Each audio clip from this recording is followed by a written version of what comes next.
what can only be described, Ryan, I think you would agree, as a very improbable run of winning the Ohio Division I state championship. They won 5 games, of course, in the playoffs, and 3 of them were in overtime. Yeah, they were 5-5 going into the game, and every game that they won throughout the playoffs, correct me if I'm wrong, even not just our game, every single game, even the state championship game, went to overtime. 3 of the 5 games went to overtime. So they had one of those. But it just shows you they were beat up at the beginning of the year. Lots of injuries to start the season. They got a lot of their players back towards the end of the year and just got on a run. And, every ball bounced their way. Every call went their way. You just had one of those just magical moments. And you can't say it's anything that they did or we did or anybody else did. Sometimes you get a team that just gets hot. And St. X at the end of last year just got hot. That's exactly what happened, and let's be clear, they got hot, and now they've got a quarterback who's the talk of the city in regards to not only his performance last week, although if you listen to him or his coach, they'll say he didn't do very well at all. But let's talk a little bit about the Bombers now, and I know you've got some information there. Let's hear about quarterback Chase Wolf, the Wisconsin commit, and some of the other playmakers that St. X brings to the table. Well, as you were talking about, we had our heartbreaker last week at LaSalle. St. X brought in a team. They brought in a team from Illinois' Hillsdale Central, and this is one of those powerhouse teams from across the country, and St. X took them to the woodshed, 43-14, and coaches were saying, the score wasn't that big, but it was to beat a team as select as Hillsdale. It shows what the Bombers can do. But you talked about a little bit about the quarterback there, Chase Wolf. We saw him a little bit last year. He started about half the games. He was the thrower from last year. The other quarterback was the runner. Last week he went 22 for 28, 196 yards and 2 touchdowns. He also rushed for a touchdown. So 22 for 28, very efficient passing. So the Colerain Cardinals going to have to pressure him, have to force the issue, and the defense has got to turn it up. We saw it last year against the potent, last week against LaSalle and their potent offense, but Colerain's defense got to turn it up, and really, because there's some playmakers that are the wide receivers. We talk about Whitrock on the outside. Andrew Whitrock. Whitrock, he was, all everything last year. They always seem to have all these receivers that are 6'2" and bigger. But you can't forget about return specialist, slot receiver, little Mr. Do everything. Yeah, coach's son, so he's smart. What spec is left now? I think it's Cameron. Okay, I got mixed up. It's just like the Boldens here at Colerain. Yep. The specs at St. X. Yep. So is it Luke? Is it Dan? Is it who is it? Is it Cameron? Is it Caden? Is it Caden? I don't know. Is it Aiden? Hayden? Cameron. So it's Cameron spec. So watch out for that. So and St. X, as we know, is always led by their defense. Monsters. Luke Kuechly, everybody knows him in the NFL, came from St. X, and they always got an intimidator up front, and they're always big on the offensive line. So. One of those guys on the defensive side that I think that we're going to hear a lot from tonight, Bobby Jefferson, is one of their defensive linemen, just an absolute monster on the line. And of course they're going to come with their patented 3-3-5 stack defense, which we've seen before, but again, a lot of it comes down to assignment football. Last week we saw a very special set, a different style of defense, but a very special set of linebackers in Ingle and Enron and Bledsoe over at LaSalle. Tonight we're going to see some defenders that are kind of new, right? But again, they did a real good job last week, to your point, of holding Hinsdale Central to only 14 points. And with the depth that they have at this program, we got 99 guys on our roster, but we know the roster is deeper than that, double rosters. And we saw from LaSalle, a lot of the GCL teams, their defensive backs are as big as their linebackers. Their everything beyond the defensive line, all the guys are 6'1", 6'2". I mean, they're all big, tremendous athletes, and we know coming from a school, smart kids, they're going to be in the right place at the right time. A real test for the Cardinals tonight. And as we speak, the captains are meeting at midfield for the coin toss. Sorry, a little bit distracted there. That's all right, perfectly fine. I was not just on my phone. I was checking. We got like we said at the beginning, we got a lot going on, and we're trying to work out all of the technical. Yeah, a lot more than what we're used to. So it's not just us and a camera. It's us connected to the Waycross cameras, connected to the audio there, it's almost like an actual broadcast. Yeah, and normally it's there, right? And so yeah. Wow. But we're not responsible for the cameras, which is good for our viewers, because we've seen in the past when we get sometimes we get caught up in the broadcast, and all of a sudden the camera's, honed in on a hot dog vendor down on the 20, and they're on the complete opposite end of the field. And if anyone was unfortunate enough, and I say unfortunate enough because they had to listen to us, my father and I, if they watched our early test broadcasts of the scrimmages earlier this year, we get excited sometimes and forget to move the camera. Yep. We will not have that problem tonight. I'm sitting right next to you, Brandon. I'm just saying, you put your father on double duty, and I can't walk and chew gum. You wanted me to talk and run a camera? Yeah, there was a lot going on, so thanks for everyone here at Waycross Community Television. Well, and before we get to it, I got to thank all of our corporate sponsors, supporting the boosters, not just athletics, but all the extracurricular activities around the Colerain High School, White Oak Middle, and Colerain Middle. So thanks to Arab Pest Control, Fast Signs, Joseph Toyota Auto Group, Valley Metalworks, Friedhoff Accounting, Holding Realtors, Queen City Running, Thrivent Financial, La Roses, and Life Touch Photography. And if you'd like to be part of a future support the boosters, just go to our homepage, contact one of us, and we'll set you up as a corporate sponsor. If you want to be an individual sponsor, we are nothing without our boosters. So for as little as $25 for any individual sponsor. So just contact us, join the boosters, and support our student athletes of our community. That's right. So for those of you watching here live, as you can see, but maybe not completely understand the signals, the St. Xavier Bombers won the toss, deferred, and so the Cardinals will start this evening with the football. So same thing as last week. So just take this time to remind everyone here in the booth that you can reach us one of two ways. You can reach us at the email address at radio@wearecolerain.com. We'll try to get to as many of you as we can. And a new feature this year is a part of our streaming here on YouTube. You can reach us the live chat feature. I already want to thank Mr. Andrew. I'm going to apologize ahead of time. Glatfelter. That's absolutely correct. All right, then, for giving us some feedback, trying to work out the sound issues. Yeah, absolutely, and that's exactly what we want in our YouTube chat room. So again, if you're watching it via YouTube, and you're not obviously watching it on a delay later on in the broadcast, but please let us know. Hey, the sound, Brian doesn't sound good. In which case, maybe there's nothing we can do about that. But yeah, we can't change how ugly we are on camera. Right. We can't change what we say necessarily, but if there's any kind of technical issue, please let us know, and we'll try and deal with it as best we can within the scope of doing the broadcast. So again, just kind of reset here.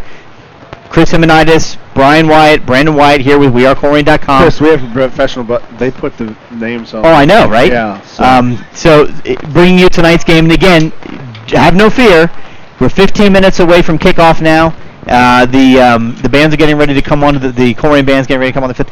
We are going to be broadcasting, and again, I'll say this again for those who have joined maybe the chat room or just now coming in. We have received this week notification from the Ohio High School Athletic Association that the rules and regulations surrounding live broadcasts on Friday nights at home have changed. And because of that, we are now able to, for the very first time, even without student involvement, to bring you the live video broadcast of Colerain Cardinal football on Friday nights here at the Cage. So we could not be more excited about that. Unfortunately, we're going to start you off with the Cadillac of all productions because we're bringing you Waycross. So tonight you're going to have multiple camera angles. You're going to have a really nice view. You're going to even have replays, okay? Now, the next home game, Waycross probably, I don't think, Tony, correct me if I'm wrong, is not going to be here. So the next time will be probably a single camera angle and our best attempt to show you as much action as we possibly can. So thank you for tuning in. We're very appreciative. Tony's just let us know in our ear that they'll be back for the Lakota games, which are always fun.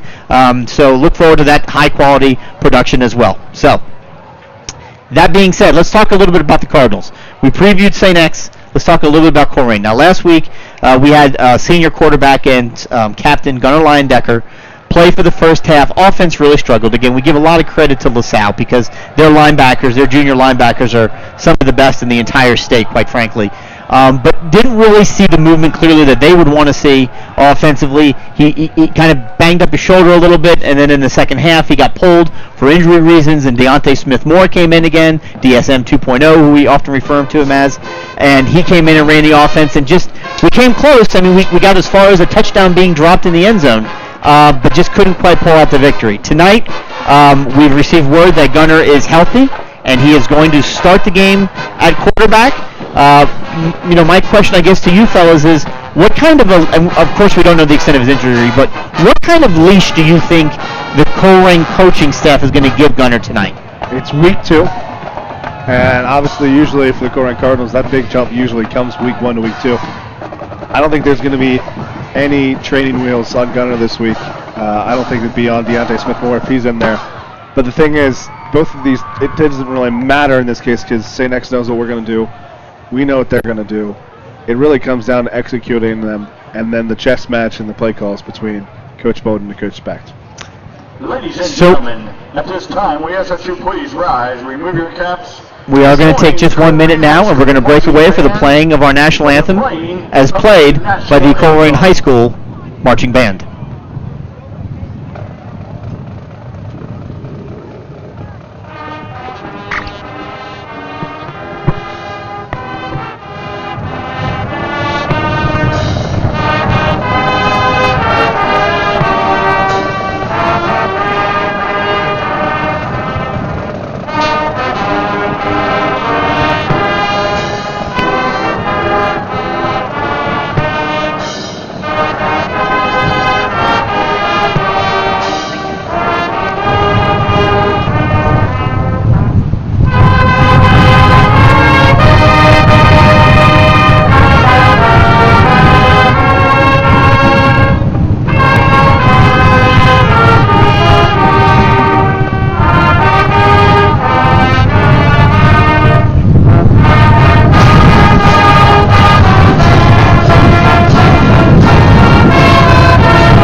That is your 2017-2018 Colerain High School Marching Band playing our national anthem. We're just about to hit the 10-minute mark before the kickoff here at the Cage at 8801 Cheviot Road. As you can imagine, unfortunately, because of the weather, the crowds are a little sparse, I would say.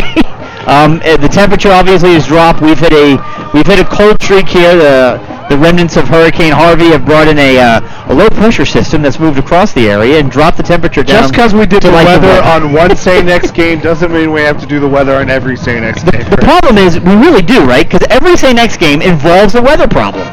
Not necessarily, but there was a few years ago down at Balaban Field there on the campus of St. Xavier High School where we had about an hour and a half rain delay. And we just brought you video. Well, and there was one a couple of years ago where we had finish the game on Saturday morning. Yeah, but I was referring to the one broadcast where we actually put an iPad in front of the camera and said, "Here." I don't even think it was an iPad back then. I think it was just somebody's phone. It might have been. So there you have it. So let's talk about the rest. Let's kind of get back to talking about this Colerain team. Obviously, Gunner's going to be starting at quarterback. We've talked about that. Deontay Smith-Moore is going to be in at fullback, but there's another guy I want to talk about, and honestly, we're going to talk about him a lot, and I really don't care because I think he's a tremendous player, and I think he's a game changer.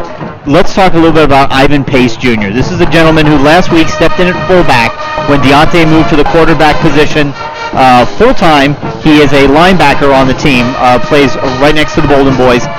Talk a little bit, Brandon and Brian, about what you've seen from Ivan Pace Jr. that you believe makes him a difference maker on the field as a junior. He gives you that power at the fullback that we haven't had since Trayon Durham. I mean, he's a hard runner, but when I say he runs angry, he's an offensive player with a defensive mentality. He will not run around you. He will run over you. And it's going to take more than one guy to take him down. An arm tackle won't bring him down. He runs hard until he's stopped.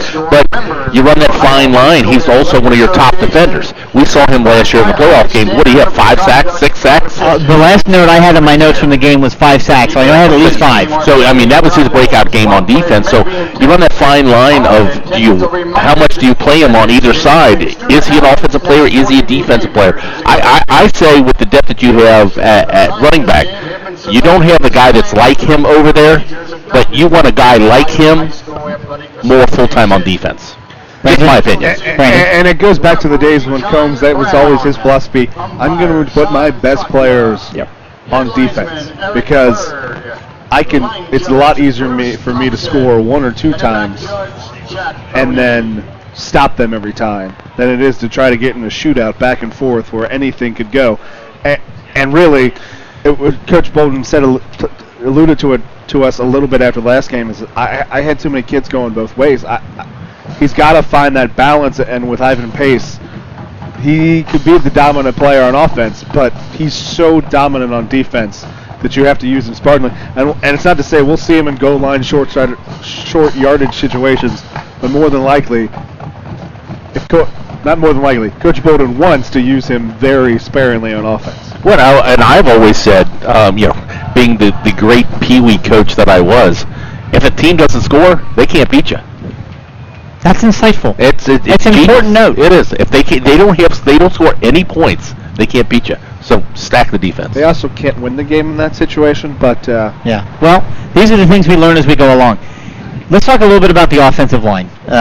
Without naming names or anything, seemed like last week against LaSalle that there was a little bit of struggling there maybe to open up holes. You were an offensive lineman, Brandon. Talk about the adjustments you see. Once you see film from a live game, we're not in two-a-days, we're not in scrimmages, what changes week 1 to week 2 on that offensive line? Because we only had one switch, a guard to a tackle to a guard in the 2 deep. Other than that, same 5 guys.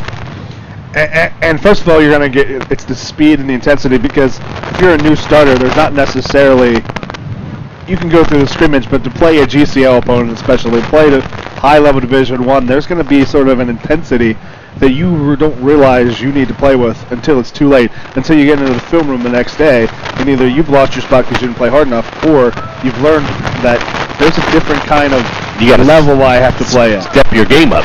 Yeah. And people will say it, and it always applies to Colerain, it applies to St. X, it applies to any GCL, applies a lot to Cincinnati and Ohio Power Football, is there's a different intensity to the way you play, and we kind of didn't see that we're used to, at least from the Colerain offensive linemen in the way they attack. We saw it from a couple individuals, but overall there was some missed assignment, and then again, you're going to now a 3-3-5, which is the most difficult assignment for not only the quarterback but the linemen in terms of their assignments are way different than they are normally when you're going against a 3-man or 4-man front. Well, and you've only got one returning starter, so you've got to find that cohesiveness, that communication between tackle to guard to center, up and down the line. That I've got my assignment. Do you have yours? Right. So I mean, that just comes with development. It comes with growth. And that just comes with playing together. Is just learning. Hey. Sorry. It's just learning that, squirrel. Hey, there was a squirrel. It's a double team. We both got the lineman, then one of us peels off and goes to get the linebacker at the next level. It's just kind of learning, hey, all right, 1, 2, 3, mentally that kind of rhythm in your head, or at maybe just kind of the feel of, all right, now I peel off and I'm on the linebacker, this guy's got him, or no, he's got him and pull off. So it's just nothing matches the game intensity, nothing matches that, and you got to take what you did in week 1 and move on to week 2, and St. X is not thinking Colerain's not going to score on them, just like Colerain's not going to think St. X is going to score on them. And we see it every year in this game. There's one little wrinkle that each team will put in, whether it's short side, stack, tight end over, and then running to the weak side of the field. Both teams put real wrinkles in just to throw off the other team. So now we will reset for the Waycross broadcast.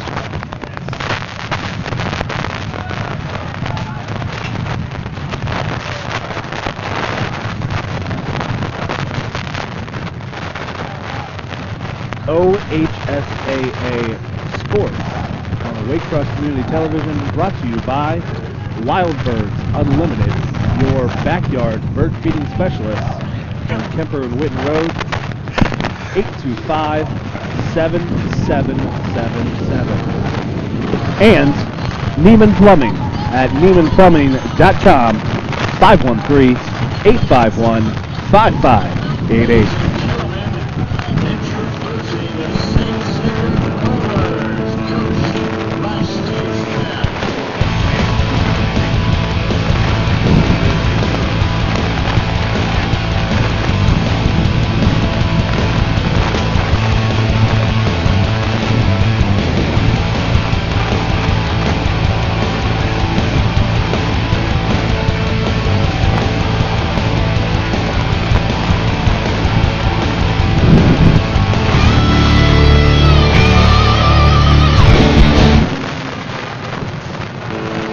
Welcome to 8801 Cheviot Road, home of the Colerain Cardinals.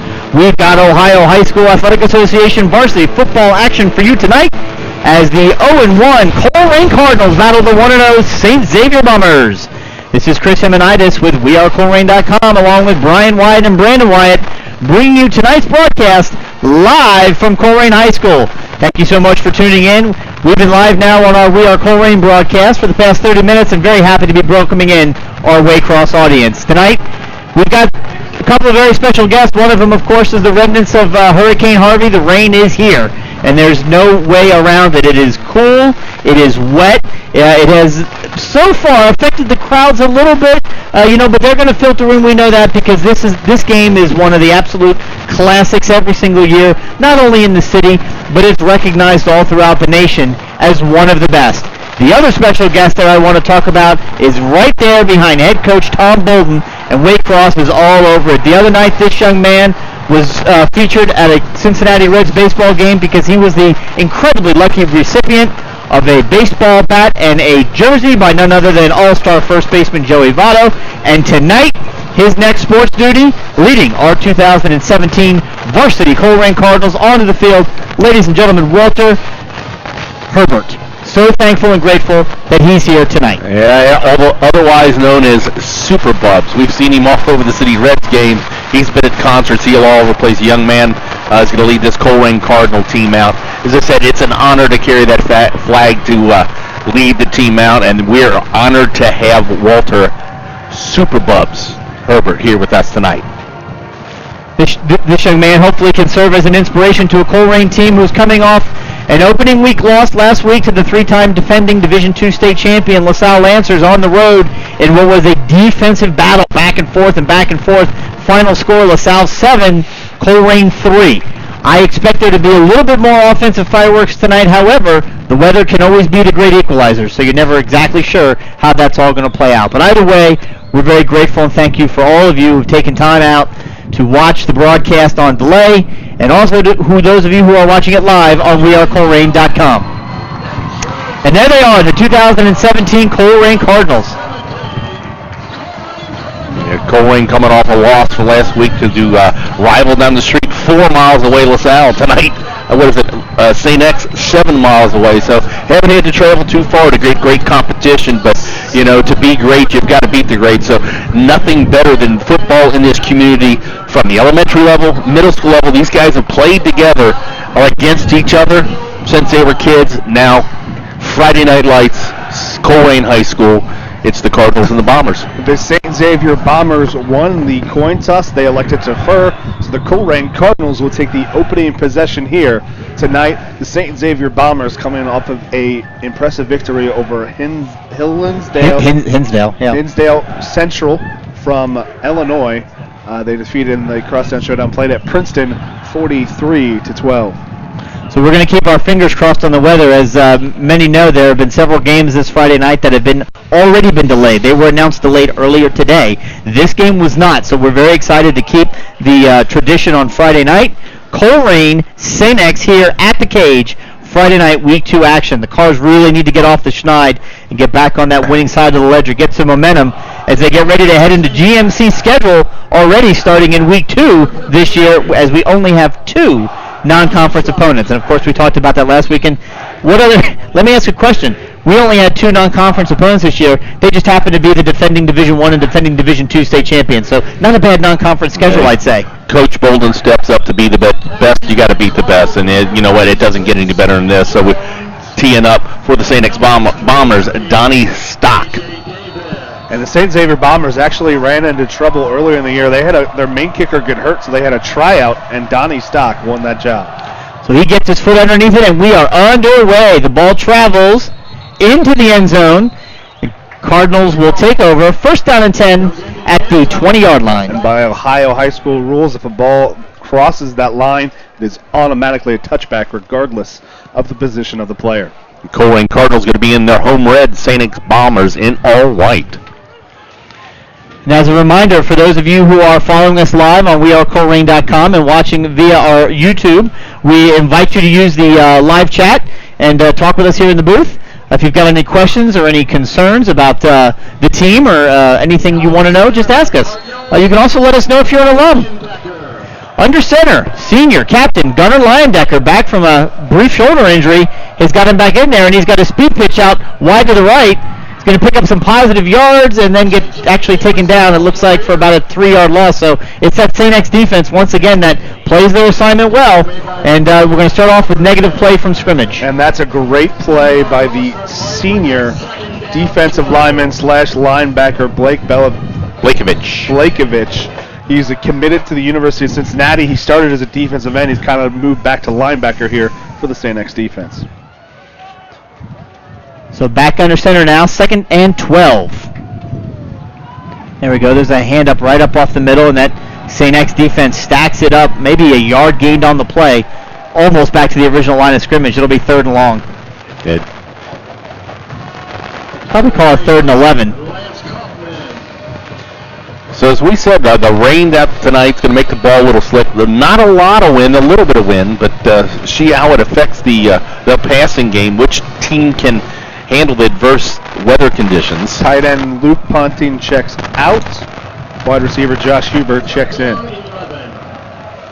Cardinals 10 seconds on the play clock. They got to get up there quickly. Shotgun. Down to 5 seconds, 4 seconds, 3 seconds, 2. Snap is back. Excellent. Passed it out to the flat. Made one man miss, stayed on his feet. Not going to get enough for the first down, but going to get it out to the 24, maybe the 25-yard line. Cardinals will be forced to punt on their first series. So not the way they wanted to start off, but again, kudos to the St. X defense. They played it well. And just a simple little swing out screen. That there is no read. It's just a quick out, kind of throw to the flat. Their wide receivers are set out blocking. St. Xavier Bombers slow him, Deontay Smith-Moore, down enough that he can't find open space, and the chase closes down and tackles him, show to the line again. Lawson Sandusky's back to kick for the Colerain Cardinals. Cameron Specht back to return for the Bombers. Standing at his own 42-yard line is Cameron Specht, and he is dangerous if he gets it. Snap is back, little rugby-style side kicked, and it's up. Not a very deep kick. Bounces right at the 50. Picked up by Cameron, and he takes it into Colerain territory. Well, they will start off with great field position right at the 40, where they're going to mark it, 49-yard line. Yeah, Cardinals 49. In that rugby-style kick, they're always trying. You want to get that bounce. He really didn't get that ball. I don't know if it was the wind or just where he came off. It was a knuckleball. No rotation at all. When it hit the ground, it was a perfect, simple bounce. And give credit to the senior Cameron Specht. Most people would just let that bounce. He caught that and ran immediately out of bounds. He wasn't trying to return it. He was just trying to make sure the ball didn't bounce and he was farther downfield. So there comes Chase Wolf to lead the St. X Bombers, the Wisconsin commit at quarterback. So he's got, you can see there, trips to his right, snap is back, hands it off right away, right over the middle to number 4 for St. X, and he's met right at the line of scrimmage. That's Matthew Fox, the 5'10", 178-pound senior. Taken down for a 2-yard gain by Bolden and Bolden there in the middle. See a change up. Matthew Fox had 178 yards rushing, I think, last week against Hinsdale, so they're going to feature him a lot. In the shotgun now, Chase Wolf takes it. We've got a little bit of snap. Yeah, a little bit of movement. It's a dead ball. St. X first penalty of the game. Yeah, interesting matchup that we're going to see. This Colerain defense, touted defense, a lot of size at linebacker, a lot of size at defensive back, not a lot of size on the defensive line. Defensive line will go deep. They'll interchange a lot of players, but they're giving up, 20, 30, 50 pounds on some of these big offensive linemen. And it's really interesting dynamic is the strength of the Colerain defense in the pass defense is the strength of the Colerain or the St. X offense in throwing the ball around. Snap is once again back to Wolf. He's got some time. He looks, he throws, he passes it. It is in and out of the hands of the intended receiver. I think he tried to run before he actually had the ball. Nick Shams, he takes it. It finds a little seam in the zone. The pass is right there at his hands, but maybe a little bit of wet ball, maybe a little bit of early game jitters. Slips through his hands. And a really incomplete pass away, 3rd down. Really good execution there by Chase Wolf. He looked off one way, found his receiver sit there, but then the execution on the other end is not there with his receiver. Colerain's going to need to put pressure on him, but this St. X offensive line's going to have a little say about that. There's some pressure on Chase Wolf. He gets out of it. He makes 2 guys miss, and now he's going to run for it. He's down to the 45. He's going to be short. He is going to be short. As we talked about in the pregame, Chase Wolf, not exactly the most fleet of foot, but he did pick up enough yards at least to make it fourth and manageable. Yeah, he slipped away from Eric Phillips and had room to run, steps out of bounds, but this is kind of in an area at the 44-yard line where you're a little too close to punt, but you only need 4 if you go for it. And they're going to leave the offense out there.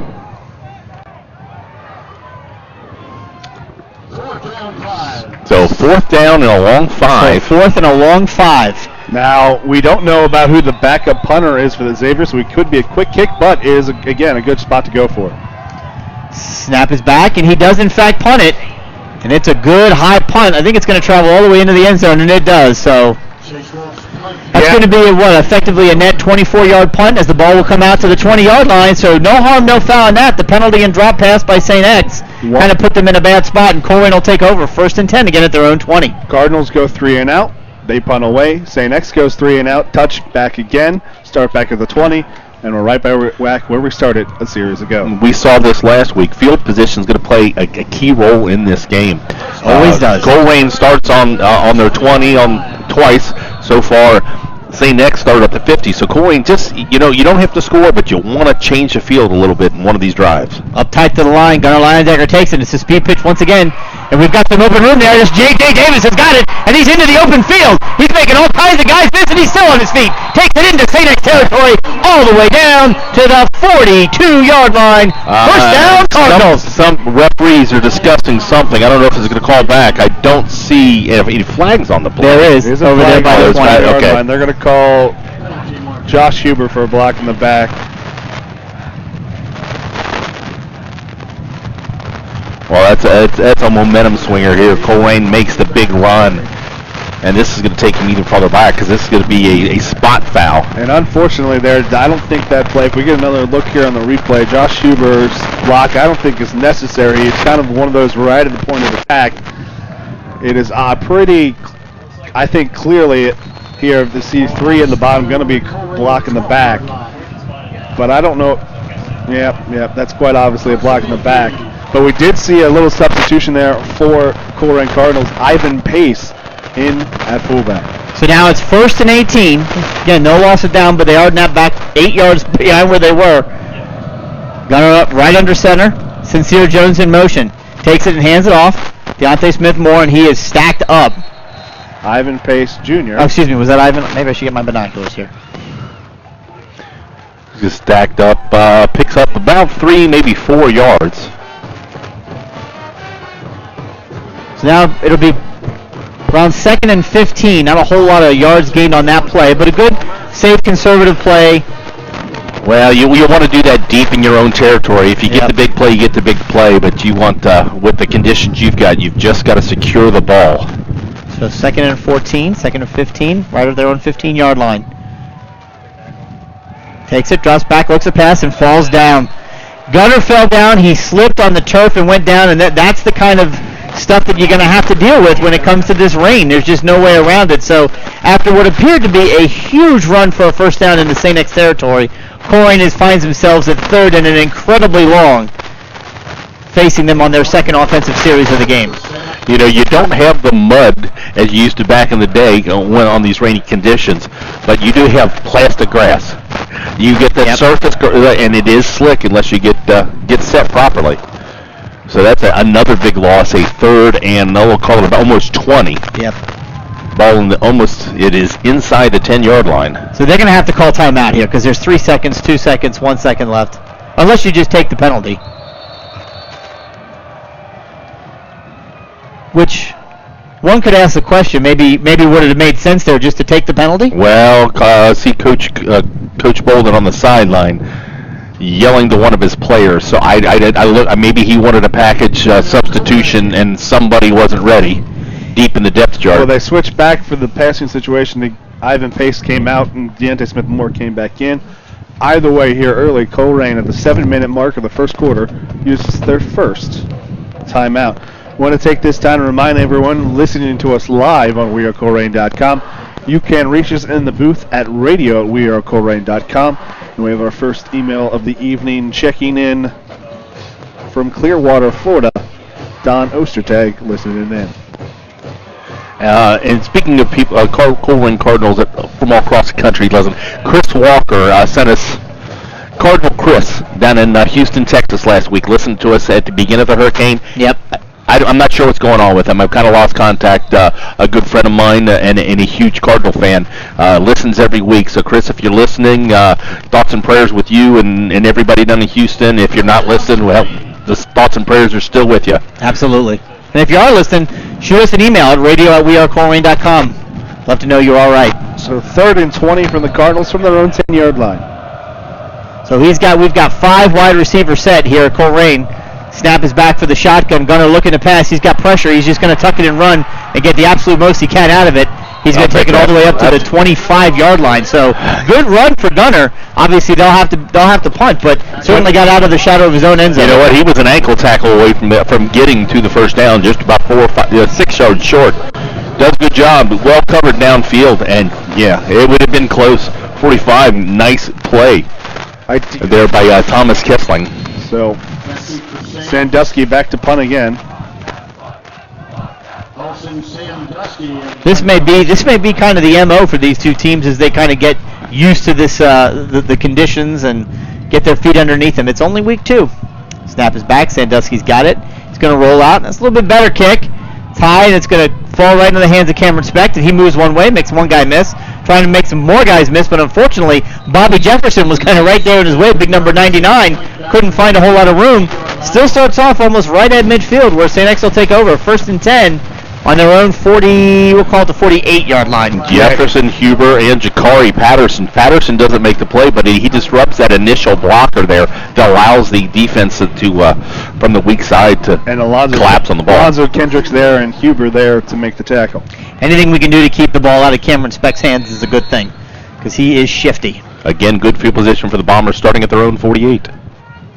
Snap is back. It's a high snap. This has been a problem he's faced with several times already in this game. Chase Wolf is going to get sacked. I guess they're going to give the credit to... Did you see who was the closest? Number 52. That's going to give the sack to. I'm guessing number 52. Ivan Pace will get the sack. No, you might get a share sack there with 52. Next to the official scorekeepers who gave it to 5. Brennan Hobbs right there also. I thought 52 was actually the one that was the We've now influenced the statisticians. They're now going to give a half sack to both or a 1 to Hobbs. Half sack for Hobbs and Pace. 9-yard loss on the play. 2nd down and 19. Watch the high snaps. He's had a problem with this. The center has all game. There's a pass out, and there's Specht. Made one man miss. See, this is what I'm talking about. He's shifty, but thankfully Ivan Pace is there and puts Mr. Specht right back down on the ground. Pace with a 2-point takedown at the end of this play. We see Specht up there, and Eric Phillips pressures him, slows him down. Flock of Cardinals go to the ball. Pace, the wrestler. With the suplex. There you go. Suplexed him right to the ground. Well, the best way to make it so a guy can't run, get his feet off the ground. Now, normally you kind of gave him an extra yard with that throw, but... So a 3rd down and let's call it 17. They need to get to the Colerain 42. So look for Andrew Whitrock here, number 12. See if Colerain decides to bring a little pressure or they're going to sit back and defend. They are going to bring some pressure. And there's a pass out to number 10. And oh, what a great tackle made! Right there by number Deshaun Pace. We saw the play by Ivan Pace the play before. This time, little brother making the play. Deshaun Pace. Bombers thought they had that middle screen blocked. They love that play, by the way. That's one of their favorite plays. But Deshaun Pace gets a hand on the ankle. And Deshaun Pace, correct me if I'm wrong, is just a freshman. Just a sophomore. He's a sophomore. Yep. Either way, 2 more years plus development this year for Deshaun. It's going to help this team. So both offenses struggling a little bit with the superb play of the defenses. Snap is back. There's the kick. It's a low-line drive, and it is caught by Devon Hicks. The UC signee is going to take it to his right and try and find some room. Either way, he's going to get the best starting field position the Colerain Cardinals have had all game here with just under 4 minutes to go in the opening quarter. No score between Colerain and St. Xavier. And really not a good punt there by Jared Kramer. He's doing double duty. He is also a wide receiver on the offense, and so it was an odd-looking kick, Didn't get much height, didn't get much distance. The drop that he almost had the top of the ball. It doesn't get much yardage, but the Cardinals have flipped the field. So Colerain's going to take the ball over their best field position on their own 39. See what they can do here. Gunner under center once again. Sincere Jones in motion. Takes the handoff to his gunner, keeps it himself. Right decision on his part. He's going to run for a solid 7, maybe 8 yards on that play. It'll be second down for the Cardinals. Good blocking up front by the offensive line. We'll mention their name. That's T.J. Ganella, Taj Roberts, H. Aaronschwender, Nick Kroger, and Rusty Fett. With Eric Phillips at the tight end. And that's something we didn't see last week, is that tackle there on the veer block. And that play, the guard, the tight end, and the tackle are going to triple team and move up. And 2 people, blockers, will peel off on the linebackers, and they weren't able to really seal off that linebackers against LaSalle. They did so on that play. So here we go. Gunner drops back, and it's a handoff directly to the fullback. He takes it, and he's going to push forward for the first down. Up past the 50 and into St. X territory. First down, Cardinals. He was probably stopped for a loss there. Kept his legs driving and just slipped through. Deontay Smith-Moore giving St. X some flashbacks to his older brother, Daytwan Smith-Moore. Again, Daytwan really had some good games against St. X. Just getting those little extra yardages when you think you have him stopped so low to the ground. Leverages forward across the 50 and gets the first down. So need to keep the momentum going. Rain coming down a little bit harder now here at Colerain Stadium. Once again, a handoff to the fullback. Going to pick up basically 1 yard on the play. The St. X defense really stacked that really well at the line. And a good job there on the backside of the play by the Xavier Bomber defensive line, getting penetration on the backside and closing that play off. So we'll give them 1, second down and 9. 2.5 minutes left here to go in the opening quarter. I tell you, St. X is really stacking the box. Yeah, they are. So there's a handoff to the fullback. He's going to take it again, but again, very little action there. Brandon, is that a quarterback call on that handoff, or is that a straight handoff? Straight dive? That's the read that St. X has given them. But St. X, a lot of times, what they like to do is give a read, but it's a false read where they're basically the defense is designing him to whatever his normal read is to him to do the opposite, and they kind of lull him into a trap in that play. And in this case, I think that was more... That's a blocking assignment, it looked like. Yeah, Smith-Moore just couldn't get anywhere because the hole wasn't there. So now we're down to 3rd and 7. Hate to see this drive stall here.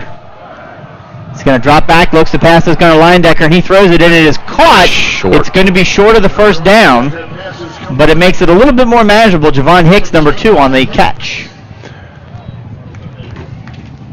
4th and 2 at the 42. It'll be about 4th and a long 2. Not quite. Pretty much the same situation St. X was last time. They used their quarterback to punt. Colerain is not going to do any type of diversion. They're going to bring their punter out right away. But Lawson Sandusky is the 3rd-string quarterback, and we saw last week he took off and ran. St. X has no one back, however, to return this. So you're playing to watch the fake. Yeah, he rolls out in this rugby style, and then we saw him run. He's got the option to run if it's there. St. X has got good pressure. He punts it. And it's short, and it's going to be a beautiful punt. I'll get to it. As long as they can get to it. Oh, he knocked it into the end zone. And he's not happy with himself. I'll get his number. Deshaun Is that Deshaun Pace, the sophomore? Tried to knock it back. He was there, but unfortunately he knocked it into the end zone. St. X will take over 1st and 10 at their own 20. Yeah, you're chasing an oblong ball. You're not going to get the true bounce. You wanted it to kind of do that half hop and pop up in the air. And again, slick conditions, great effort. We saw on the first punt, it was a poor kind of bounce that kind of just popped straight in the air. This time, it keeps rolling, and you can never know how that ball is going to bounce. So, we started with the touchback for the Cardinals. There was some type of flag on the field that Coach Bolden is screaming about. The referees had picked up the flag. Not sure what was called at the time. Whatever was called was picked up. It might have been some sort of motion penalty or formation. Too many men on the field. Well, they waved it off, so maybe St. X is saying we'd rather take the ball to 20 than risk it getting pinned down there again on another punt. So here's St. X in their deepest start of any possession at their own 20. Under 1 minute to go here in the opening quarter. The rain's really starting to come down now. There's a handoff. Didn't see who got it. If that was Cameron Speck looked like in the backfield. Yep, he's going to run over right tackle, and he's going to pick up about 6, maybe 7 yards on the play. Yeah, Ethan Stout and Trey Harris on the stop. Ethan Stout, we've seen him, a very versatile player for the Colerain Cardinals. Played a lot of defensive line, but is seeing time right now at linebacker too. Yeah, Eric Phillips started the game. He came out holding his shoulder. I haven't seen him back, so Ethan Stout forced back into duty. Back to linebacker from D-line. Snap is back again. Once again, fakes the handoff, throws it across the middle. Caught by number 12, Whitrock. Nice open field tackle made by Deshaun Pace, but not until he gets out to the 46-yard line. First down, Bombers. And really good play design here. As you see, Chase Wolf throws it down the seam, but all of the receivers and blocking set up as for a screen, which they've been running the rest of the time. This time they go to the seam over top. The defense committed to the screen, and they get the first down. And that'll be the last play of the first quarter. That's the first quarter? That's the first quarter. Wow. It's done. That's the end of the first quarter. No score here at 8801 Cheviot Road, home of the Colerain Cardinals, between the St. Xavier Bombers and the Colerain Cardinals. Thanks, everybody, for listening again. Reminder, it's radio@wearecolerain.com. Let us know where you're listening from, what year you graduated. Shout out to a player or coach, or just want to say hi to any of us in the booth. Yeah, well, Emily Henitis listening from Northern Kentucky, and Tanya Wilms listening from Lake Cumberland. And thanks to all of our volunteers here at Waycross Community Media. We couldn't do it without you. You guys are standing out in the rain up, and we're warm here. So, thank you for helping us showcase our student athletes. And we'll have the playback schedule of this game on Twitter, on our Facebook page a little bit later. But if you want to be part of a future broadcast, remember it's www.waycross.com/volunteer. Be a part of the broadcast team, the production team, or just learn to run a camera. Thank you all of our volunteers that are here today. So first down for the St. X Bombers. The ball is on their own 46. First down and 10. Snap is back. Got a little bit of time. Throws it out, and it is caught, but immediately tackled right at the 50-yard line. So about a 4-yard pickup on that play. Yeah, Luke Bowden there immediately on the play, and just a really good throw. Nothing the Cardinals can do to kind of, with that route and that throw, he's going to make the catch, but they did a good job of containing it to 4 yards. Yeah, that's just timing. I'm going to take 4 steps and turn out. You 1, 2, 3, throw it. So the defense has got to be there just to limit the gain. Second down and 5. Snap is back. This time it's a wide pitch out to Cameron Speck once again, and he's immediately hit. This time by Javon Hicks one more time. Very short gain on the play, 3rd and about 4. And Javon Hicks, the UC commit, really focusing on defense more this year than offense for the Colerain Cardinals. Last week he won against another future UC teammate in Wiley at UC. He's going against another one here in Bakovich, the linebacker. Showed some great closing speed there. There was only one defender out there. There looked like there'd be some space, but he really closed it up and limited the gain. 3rd down and 4. Trips to the right, fakes the handoff, looks to pass, throws it to 8. Speck one more time. He's got it, and he's going to be knocked right out of bounds over on the Colerain sideline, short of the first down. So it's going to be 4th down. They're going to mark no gain on that play. So good defense by the Colerain Cardinals, once again putting St. X in a 4th down situation, and they're going to come on to punt here. Again, bluffed another screen, and that receiver release, Colerain didn't fall for it. Speck was like the 3rd option, released out, but good closing speed by the Colerain. You mentioned before Blake Blakovich for the defensive end for St. X, UC commute and commit, and He'll probably live on campus. Probably. Snap is back. It's a good punt. Gets right underneath it is Sincere Jones. He takes it inside the 10. Come on, Sincere, find a way out. He's going to get back up to the 10-yard line. So great kick and great coverage by St. X. And Colerain's going to start off with their worst field position of the night so far, starting on their own 10-yard line. We're talking about those UC commits. We saw on the sideline Coach Luke Fickle there looking on some of his future Bearcats, maybe trying to get another few more here, get a look at them from the Bombers and the Cardinals. Fickle's on the sideline? He is. Always looking to get this. He's got those seniors committed, maybe looking to the next classes, juniors and sophomores. On the heels of their win last night over Austin P, 26-14, Coach Luke Fickle finding some time out of his Friday night. Come check out the Cards and the Bombers. It's the game in the city, and we're glad to be bringing it to you. J.J. Davis in motion. He's going to get a speed pitch, and he picks it up, and it's a good thing he did because that was a low pitch. There's a penalty in on that. Yeah, in the area of holding again. This is going to be a probably half the distance. It's a spot foul. We don't know what it is. I'm guessing right now it's holding. It's a block in the back again. It's the signal from the sideline official. It's a difficult.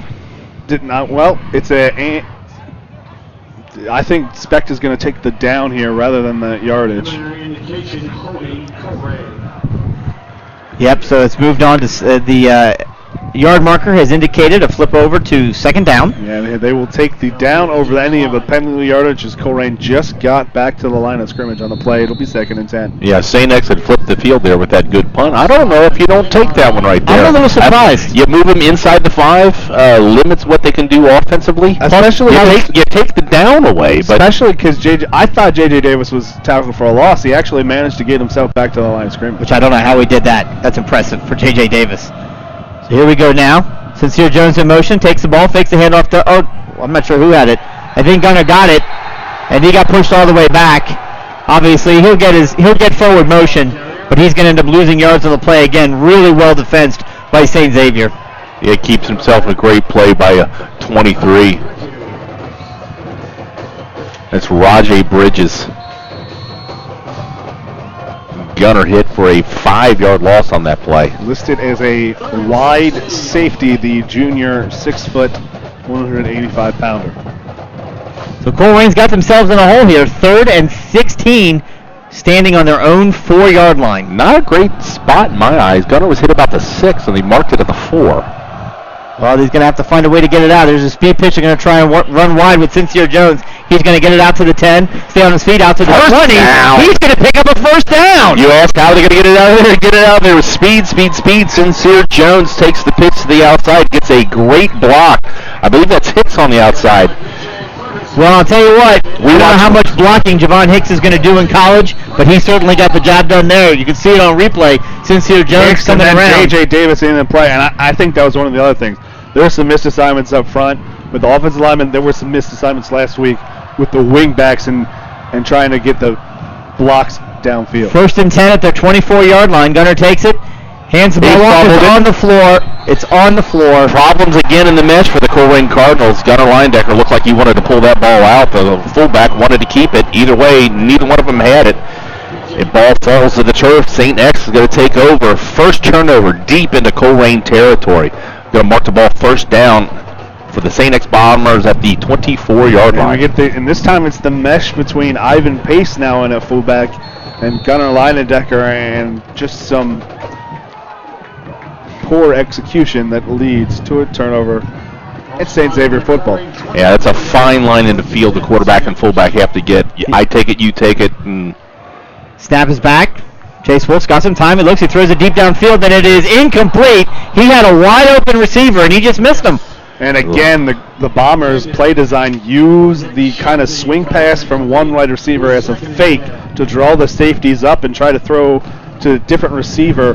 And this time, it was there, but dropped. And again, I think that was more on the throw than it was. Yeah, that was definitely more on the throw. He led him a little bit too far, and it was a low throw to begin with. So, anyway, 2nd and 10 at the Colerain 24-yard line. This is the best field position for St. X tonight. Snap is back, fakes the handoff, does keep it himself, Chase Wolf, and he's going to pick up about 3 yards on the play, down to about the 21-yard line, where it'll be 3rd down.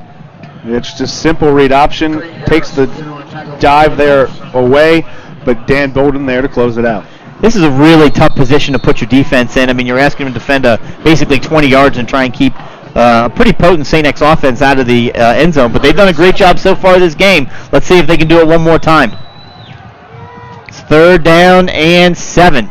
Snap is back. Chase looks to pass. He throws it wide open to number 10. He's got it all the way down to the 5-yard line. He's still on his feet. Gets down to about the 2, maybe the 1. We'll see where they'll mark it, but either way, it'll be 1st and goal for the Bombers. Colerain takes a chance there and brings a couple extra linebackers. It's picked up. Great play by the running back. Give Wolf enough time to get the ball out and find that secondary receiver where he's set up right where that linebacker had blitzed from. A good call and execution. 1st down and goal for the St. X Bombers. The protection was there, did a good job, but also a good job with Wolf just kind of stepping through that protection, stepping up and finding the space to throw the ball and deliver. Big block in there by Matthew Fox. So they've gone full house backfield. They got a couple monsters up front, lead blocking for.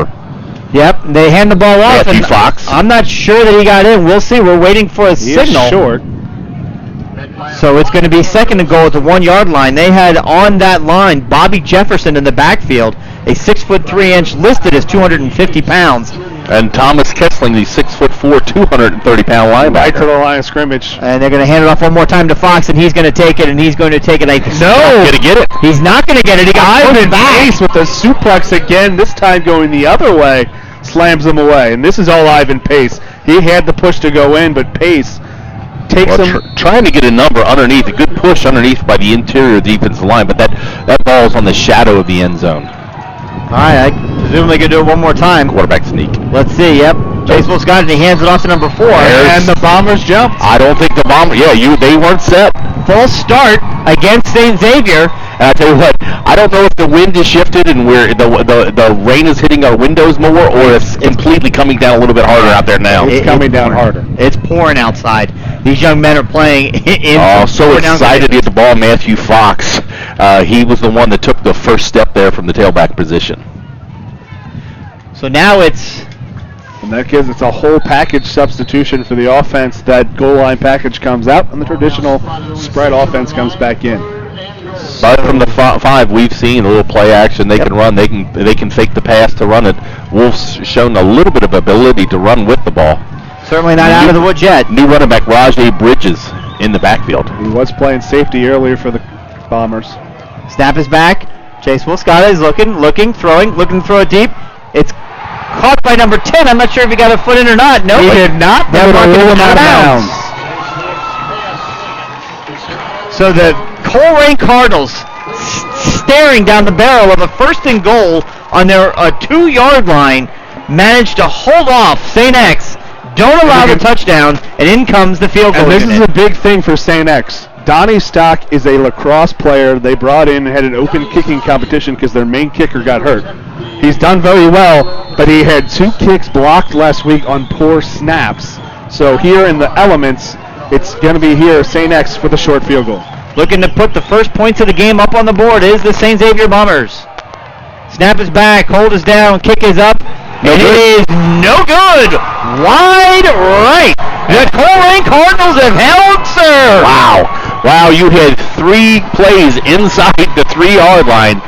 2 plays inside the 1-yard line. 2 plays inside the 1. The Colerain defense comes up big, and on missed field goals at the high school level, they're just like a punt. It goes sets at the 20-yard line. You talk about momentum shift. You talked about momentum shift before. The momentum may have just shifted again back to the good guys in red and white. And I mentioned good guys. Homer. And I mentioned earlier, St. X had struggles with the snap. They had 2 missed extra points last week, and we see it again here. I don't know if that was necessarily a snap, but that timing did not look right. There wasn't a lot of pressure. That was just on the execution of the St. X special teams. So St. X, or Colerain dodges a bullet here. They're going to take over on their own 20-yard line. So there we go. It's a counter play. Back up through the middle. Well defensed by X. Positive yards on it. Picked up 2 yards. So we have official word from the sidelines that Phillips' shoulder issue is going to keep him out for the rest of the game. So it's a big loss for the Colerain defense. Eric Phillips, that superstar, started as a sophomore last year, tight end, moved to defensive end. He'll be out, so it'll be Ethan Stout's job on outside linebacker for the rest of the night. The defense has done their job so far. 2nd down and 9. J.J. Davis in motion. Colerain kind of does that little hesitant play, draws the defense over, and they're going to get a free 5 yards, I believe. And Well done by J.J. Davis. Good execution. At this point, we'll take 5 yards any way we can get it. You give J.J. Davis credit, but give credit to everybody out there. That offensive line, what they say, hold your water, hold your water. Yep. I want to thank our eyes on the sidelines, Alex Kaiser, with the info there from the Colerain sidelines. Of course, we encourage you, if you're not doing it already, follow us on Facebook, follow us on Twitter, and this year, of course, moving and over to Snapchat, and we've got our stories all lined up there, and we'll have that throughout the game as well. So there's a speed pitch back, once again, to Sincere Jones. He's going to run around right and get taken down. He's maybe picked up 1 yard. I think he just got back to the line of scrimmage. It'll be 3rd and 2. Yeah, he tries to get outside. A great play by Chris King, the St. X Bomber. Gets outside. High tackle, but just enough to take him down. Yeah, maybe the length of a football game. So at 3rd down and 2. Need to get to the 30-yard line on this play. Colerain going to go big right here. Say next one big near the goal line. They're going to bring Bolden in. Probably stack that backfield as we saw last year. Put a couple linebackers back as your lead blockers to get 2 yards. Put John Hudson in as an extra lineman as well at the other tight end. Pace in at fullback. So they've got that get out past the 30. No doubt about what they're trying to do there. Hand the ball off. Power. They're pushing. You know what? That was something different. They put Bolden not as fullbacks. They put them as wingbacks in the wing T and just kind of kicked out the ends. And the Pace made contact here. Bottom of the football is at the 30-yard line. They needed the 30-yard line. First down, Colerain Cardinals. And I'll tell you what, too. They went right to the side. They brought in the extra lineman, John Hudson. They went right behind him and Rusty Feth, and they pick up the first down. Yeah, Thomas Kessling for the Bombers was there to meet him, but the tackle was high, and you're not going to take down Ivan Pace high. No. So he needed the 30. He got the 30 and the 30 and tip of the ball. Yeah, that's about it. All right, 1st and 10, fresh set of downs. A lot of hard work being done here just to get some yards. Gunner drops back, looks to pass, he throws it. It is caught. Sincere Jones. He bounces off the defender, stays on his feet, takes it all the way into St. X territory, down to the 35-yard line. There's no flags on the field. First down, Cardinals. Just a simple out pattern, and the St. X Bobber defense is there. As we see the replay, he throws it out. He's there to hit Sincere as he catches the ball, but as he comes down, athleticism. Keeps his feet, turns on the jets, gets to the outside, and if it wasn't for the safety there, he's to the house. So Colerain. You talk about that safety again. That is Raja Bridges, and he's been all over the field for the Bombers. You always say you hit the man, but you got to wrap up just through his shoulder. That was a scary pass, and a just great outcome. Sincere Jones. Javon Hicks in the game, J.J. Davis, Deontay Smith-Moore lined up at fullback. Sincere Jones. There's a split pitch once again. Sincere, he's got it. He's got some room, and he's going to run. He's down inside the 20. Another first down for the Colerain Cardinals, all the way down to the St. X 18-yard line. You see it right there. Gunnar Leyendecker barely gets out of the mesh. Bridges forces the pitch right away, but J.J. Davis, with a great block downfield, opens that up for Sincere Jones. That is picture perfect. Draw that one up, put that one in the your game log. That is the way to perfectly run the option.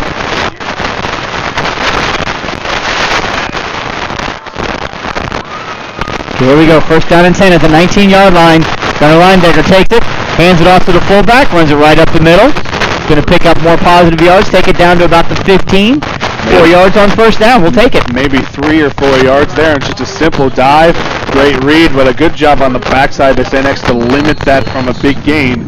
But again, the Cardinals keeping the momentum going forward. So with the option, you work that outside where Colerain has a little bit of success, it softens up the middle. I mean, they say it's like Novocaine, it works eventually. No, I don't say that all the time. But outside opens up the inside opens up the outside. So 2nd out of 7. Is a wide pitch out intended, out of bounds. I think it was intended for Sincere Jones. That's almost a lateral. We got to make sure. The referee took a really long time to whistle it, but he did signal it. But he did signal an incomplete pass. So 3rd down and 6. Even the referee having a little bit of trouble handling the ball there.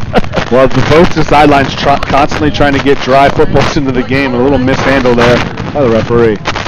But really, you towel off a wet football. From day to other, you get the surface, but once the balls are wet, they're all wet. Yeah. So 3rd down and 6 for the Cardinals. Hopefully they can pick up a few yards here, put themselves in 4th and manageable. Maybe consider going for it, maybe kick the field goal. We'll see. No penalties and positive yards. That needs to be the play here. Cardinals have spread it out. Shotgun, trick to the right. Run the option here. Yep, in shotgun is Gunnar Leyendecker. He takes it, drops back, looks to pass. He's going to throw a fade into the corner for Javon Hicks. Out of bounds. The play was blown dead. The play was blown dead. Looks like it was a false start, illegal motion against Colerain. He was so wide open in the end zone because everyone stopped, Chris. No, there was a defender right on him, but... So where St. X got down close to scoring on Colerain and a false start hurt them, Colerain getting a false start. And with this weather, I don't know if that takes them out of field goal range. A new kicker this year. So now it's 3rd down and 11 for the Cardinals. Back at the 19-yard line. Yeah, they can get a first down just inside the 9.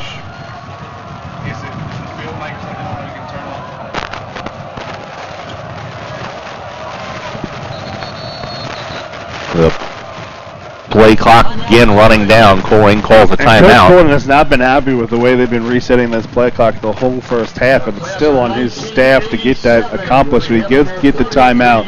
The Cardinals will set for a 3rd and 11 here, just under 4 minutes to play. Yeah, unlike last week where you just rely on that deep official. The play clock is in each end zone, very visible. But you're right. We've seen Coach Bolden. We're not sure if he's just kind of upset that they're starting it early before the ball's set, or whatever. And he's still arguing with them. A big hi and thank you to the now 400-plus viewers who are watching us live on YouTube. Thank you so much for taking time out of your Friday night to watch Colerain versus St. X here at Colerain High School. The score is 0-0 here as we're just under 4 minutes to go until halftime.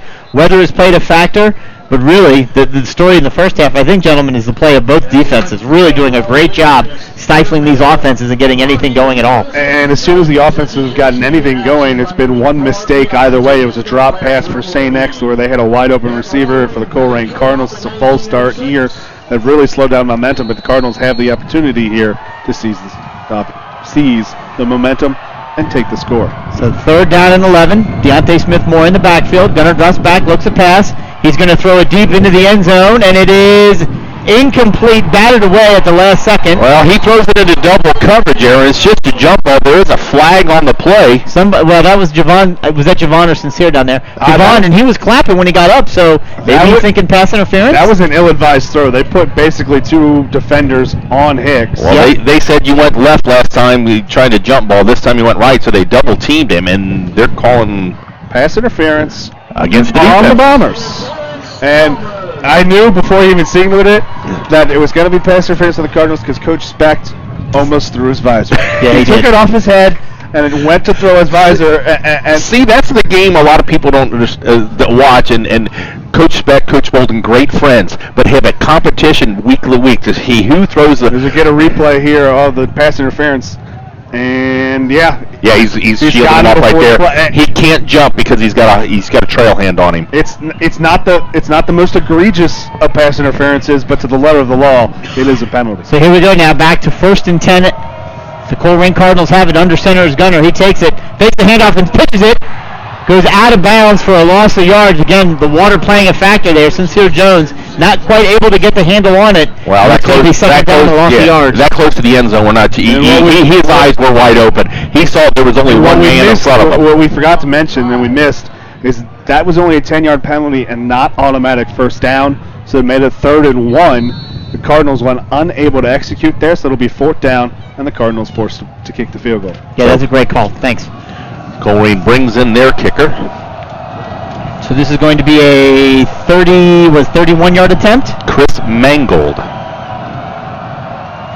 The weather is not being kind to our kicker. Snap is back, hold is down, kick is up, and kick is no good. Wide left. Wide left for the Colerain Cardinals. So wide right on a field goal attempt for St. X, and wide left on a field goal attempt for the Colerain Cardinals. Then with 3:39 left to go here in the opening half, we are stuck at 0-0. Boy, that's a real shame. Hate to see that drive, that great catch by Sincere on that drive kind of wasted and not be able to get it in. But, penalties don't hurt you, and you've got to be able to execute. And right now, neither offense is doing a real great job executing. Well, they've moved the ball. They both couple of big plays and brought them deep, and they both missed field goals. I mean, you talk about an evenly matched thing. It's just going to come down to one big play. Colerain, we thought we had that momentum with Sincere, but we've got 3:30 left of the half, and the ball loose. Still loose. Cardinals have it. Talk about a big play. Chase Wolf runs just looked like he dropped the ball, no contact. And we saw this early on the Cardinals turnover. You had a quarterback-fullback substitution. Lion Decker substituting Ivan Pace came in a fullback, a fumble on the exchange. This time it's the other way. Raja Bridges is doing a great job on defense for the St. Xavier Bombers. He comes in, checks in running back here, and the mesh between him and Chase Wolf results in a fumble. Yeah, I believe that was 55. Trey Harris on the fumble recovery. So it's 1st down and 10. I presumably first and goal at the 10-yard line. Colerain gets a new life. Let's see what they can do. Gunnar Leyendecker under center, takes the ball, fakes the handoff, pitches it once again to Sincere Jones, and he's almost tackled the backfield, stays on his feet. He is going to lose 3 yards on the play, so St. X, quite frankly, defensively is all over that play. They're going to have to go a different way or a different route. Well, no, that was all execution on the edge, and we gave credit to J.J. Davis and Hicks on the blocks here. Hicks just misses the block right there in front of the play and allows the tackler to make the play for the Bombers. Yeah, it looked like Kirby for the St. X Bombers come up and make that play, but yeah, he gets inside the blocker. So 2nd down and goal on the 13-yard line now is Colerain. Really would love to see them under 3 minutes to go put this ball in the end zone. J.J. Davis in motion. The handoff to Deontay Smith-Moore. I think he's the one that got it. Yeah, he's going to get it down just outside the 10-yard line. He's still standing, but his forward momentum has been stopped. So it's 3rd down. They had marked it 3rd down on the scoreboard before, but now it's 3rd and goal, again at the 10-yard line. This is kind of where you miss it. Eric Phillips has gone out of the ballgame here. If you could use your tight end, they're double teaming Hicks now. We've seen that on the outside. You're going to have to find another weapon here where you could spread them out and release somebody from the tight end. Well, Javon Hicks goes wide to the top of the screen. It looks like he's got single coverage over there unless the safety rolls over. We'll see. J.J. Davis in motion. Gunner drops back, looks to pass. He's under pressure, and he's going to go down. Gunner just did not have the time necessary to make anything happen, and he's going to be taken down outside the 15-yard line. So backwards, this Cardinals offense is going until they can figure it out. We're going to presumably see another field goal attempt here with under 2 minutes to go. St. X with their full complement of 3 timeouts. Colerain with 1. Yeah, it was Will Child just kind of bull rushed the guard there, just ran right through him. And Colerain looking to make a decision, but I believe right now with under 2 minutes, he's going to let the play clock run out. That's all he's doing. He's running the clock and setting up. St. X will get the ball with 3 timeouts left. And what's really surprising is Specht is he's got 3 timeouts. The clock stops on a 1st down. Really surprising that he's letting this clock run, because frankly, you timeouts you can keep and you can stop the clock. You can't put any more time back on the clock once it's gone. Yeah, but he let what? Whatever, 20, 25 seconds just roll right off the clock. Although, you have to wonder, how aggressive is he going to be coming off that fumble on the last series? Well, a lot will depend on the kick return here, or if what happens in this play. If the Cardinals make the field goal, you've got a kick return. If the Cardinals miss it, you're deep in your own area. But you have all 3 timeouts and a quarterback that's going to the University of Wisconsin. You got to trust the senior quarterback. Yeah, absolutely. And how many times we've seen with this rivalry, it's come down to a special team play. A blocked punt, a blocked field goal, a big return. And so far, special teams has been bad for each team. Punters done a decent job. Not great, but they've done a good job. Take this time to remind everyone you can reach us in the booth at radio@wearecolerain.com. We'd like to thank former Booster President Mark Strong and his wife Teresa Strong for listening to the broadcast stuck at home with a broken leg, and listening from Corona, California, in nice sunshine, Lenny Lopez. We haven't heard from the Shears yet? Not yet. Wonder if the Shears are listening. Jim and Terry, if you're listening, let us know. All right, so now it's 2 yards, a little bit longer, a 33-yard attempt now for the Colerain Cardinals. Let's see if we have better luck on this snap. And kick. Snap is back, hold is down. Kick is up. It looked good, but I think he missed it again. No, he did not. Oh, he got it. No, he's 3 for 3 points. Always look to the players. They know exactly if it went in or not. And at the 1:16 mark of the 2nd quarter, it's your Colerain Cardinals leading the St. Xavier Bombers 3-0. Well, I always like to watch the band in the student section there behind the goalpost. They're first to celebrate, and one of our ball boys, or ball men, whatever you want to call them, standing underneath it. He signals before the referees normally. So. Well, also, the last time when he missed, St. X was jumping up and down. This time, St. X just kind of walked off the field. So, 1:16 to play. The Cardinals will kick off for the first time this evening. We saw LaSalle get a good return on the Cardinals last time we saw a kickoff return. See what the Bombers do here, and I think this will really dictate what kind of attack Specht comes out with his offense. Well, we've seen a big load from him in a couple, but we saw a big return last week. With this, a wet field, they got 2 timeouts left. I would just squib the ball. I was thinking the exact same thing. Just line drive that thing on the ground as hard as you can and see how far it goes. Make bad conditions worse by getting that ball as wet as you can. Yeah, because if you kick it up in the air and they catch it, right, then you're asking your special teams to be able to cut and be reactive on the return. And, I don't know if Specht is back there and he gets his hand on it. I don't think he is, but let's see what they decide to do here on the kickoff. 1:16 left to go. And it is. They put it up in the air, and it's a beautiful little kick taken right at the 5-yard line. St. X takes up to the 10, to the 15, to the 20 before he's even touched. And he gets taken down right before the 24, 25-yard line. And it'll be first down. Good play by Luke. Javon Hicks is signaling to the referee that he fumbled the ball. Colerain is laying on the ball. Do we have a turnover? We haven't got a signal from the referee. They're unpiling. Well, that doesn't look very Jacob good. Huber comes up with the ball, but, you know, a lot of times you wrestle with it. The referees are discussing. No, they're not even going to talk about it. So,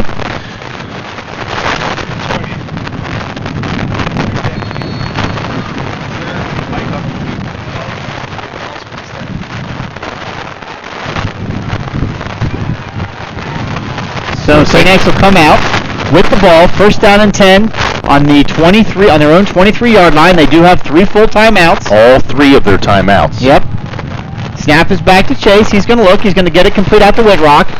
And pushed right out of bounds, so the clock will stop short of the first down. Going to pick up about 5, maybe 6 on the play. And Andrew Whitrock is the guy the Bombers are going to go to when the times are needed. He's the guy who had a touchdown reception in nearly every single playoff game last Correct me year. if I'm wrong, but isn't Whitrock the one that got hurt in our game and they lost him for the season?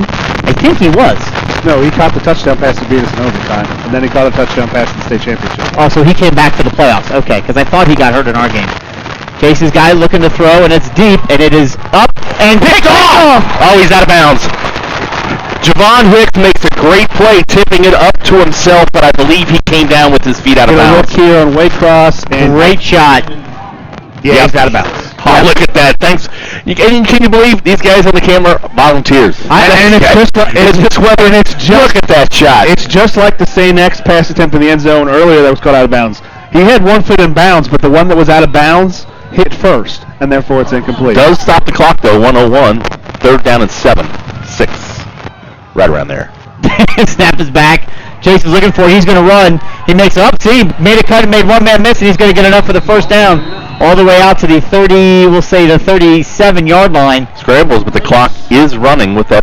Well, no, the clock will stop so they can reset the change. Move the chains. Now it's running. Now it's running. 50 seconds to go. Again, still 3 full timeouts, so plenty of time. There's a pass intended, but in and out of the hands of the receiver, number 10. It'll be 2nd down. Clock stops now on the incompletion. Yeah, just a little timing route out there. That was Jared Crimer. Yep. 6 foot, 170-pound junior. Sincere Jones playing a little defense right there. His defense has done a fantastic job holding St. X to 0 points thus far. Would love to be able to go into halftime with a 3-0 lead. The defense is going to be asked to step up one more time. Snap is back. Chase has got it. Bolden in pursuit. 52 is in pursuit. All kinds of Cardinals in pursuit. And he goes down at the 29-yard line. Huge loss for the St. X Bombers. Yeah, And a really good Colerain play. does have 1 timeout left. They're not using it just yet. Brennan Hobbs was the defensive lineman applying the pressure. Finally catches up to Wolfwood. Wolf is scrambling and runs into a Bolden coming the other way, and Hobbs and Bolden finish off the play. Yeah, Brennan Hobbs, not your typical defensive lineman, only 5'7", 230 pounds. This is interesting that this is going to be the last play of the half regardless. Yep, they're going to let that clock run out as they can, and they won't get any kind of a penalty. Oh, they did. They snapped it. Last second. Oh, on the ground. It's still on the ground. Doesn't make a point, but it's going to be recovered. St. X getting everybody to think that they're just going to let the clock run out, and they snapped it right before the clock expired, picked up big yards, but then fumbled, and it doesn't matter because the clock expired, and we're going to halftime with the score. Your Colerain Cardinals 3, the St. X Bombers 0. We're going to break away from the mics here during halftime for those on the live broadcast.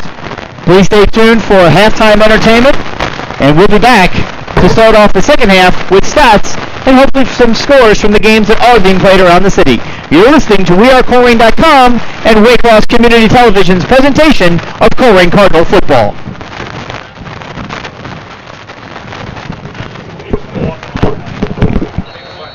Tony.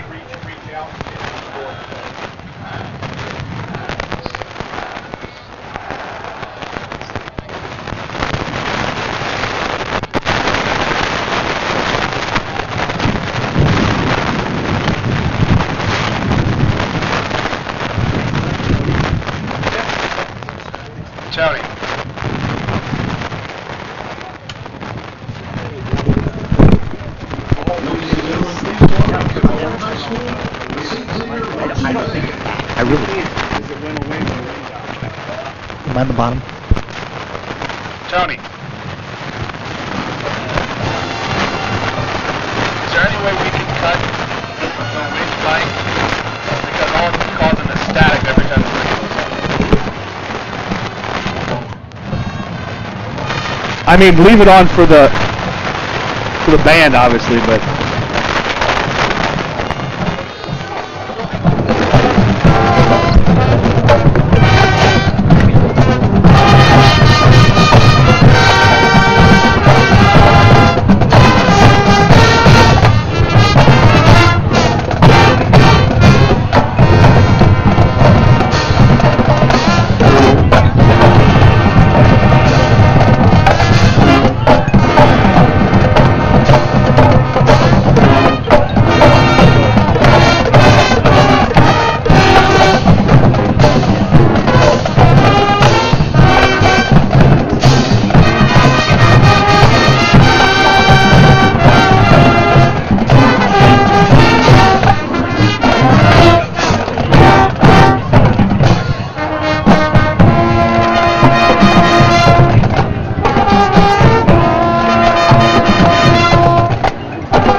Band. The Cardinal Band is under the direction of Jacob Page, with assistant directors Glenn Greenwood and John Boyes, with assistants from Josh Reedy, Amanda Morris, Brian Hutula, and Kyle Hudson. The band has a long-standing tradition of excellence in our community and strives to represent the Colerain family through a dedication to great musicianship and the performing arts. The Cardinal Band welcomes here in the press box as our special guest of honor, Walter Superbubs Herbert, son of 2000 Colerain graduate Wally Herbert, who led the Cardinals onto the field tonight. Only 6 years old, Superbubs has shown the world what amazing courage looks like in his battle against a rare cancer in stage 4 neuroblastoma. Tonight, as we honor the memory of another beloved Cardinal, Joe Bertram, who passed away from this life after a long battle with T-cell acute lymphoblastic leukemia on October 4th of last year, we dedicate our show to Superbubs, that he will know that he has the support of the entire community in his fight to live. Ladies and gentlemen, under the direction of drum majors David Funky and Brianna Whittle, we proudly present to you our show, Cloaked. Our numbers usually be down on the man.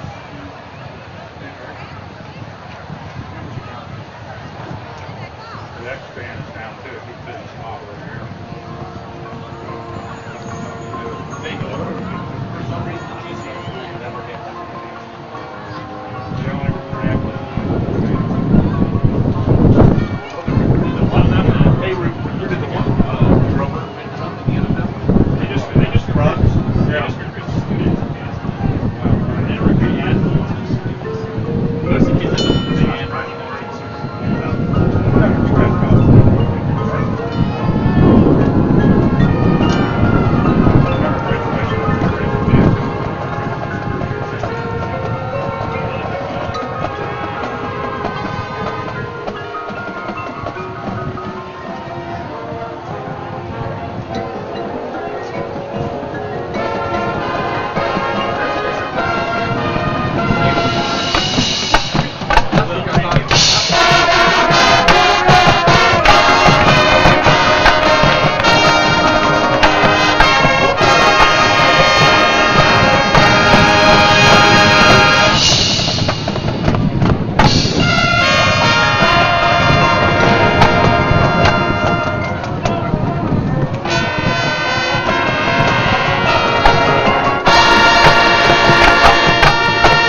to put 8 people in a box, and weather conditions can check the control box, under the elements.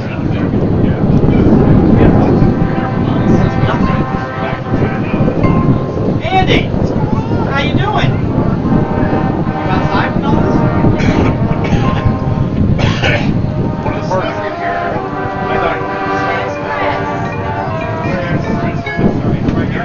Hey, I'm Kelsey Frederick. Kelsey! Yes, hi. Nice to meet you. Sorry, How but wet?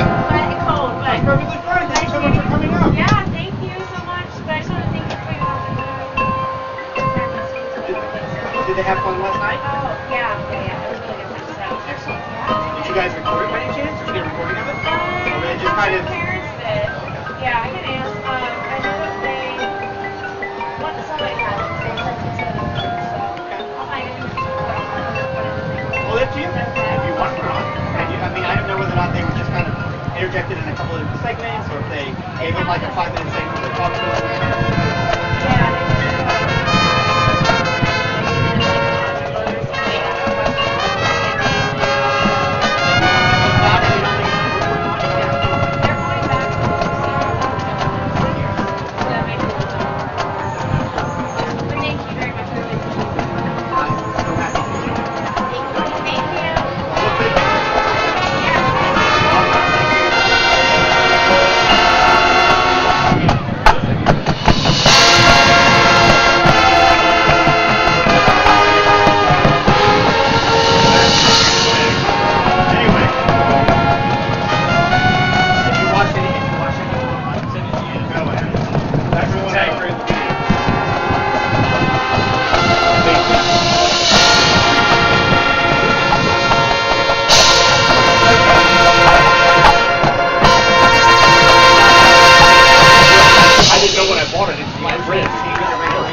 Are you on the school?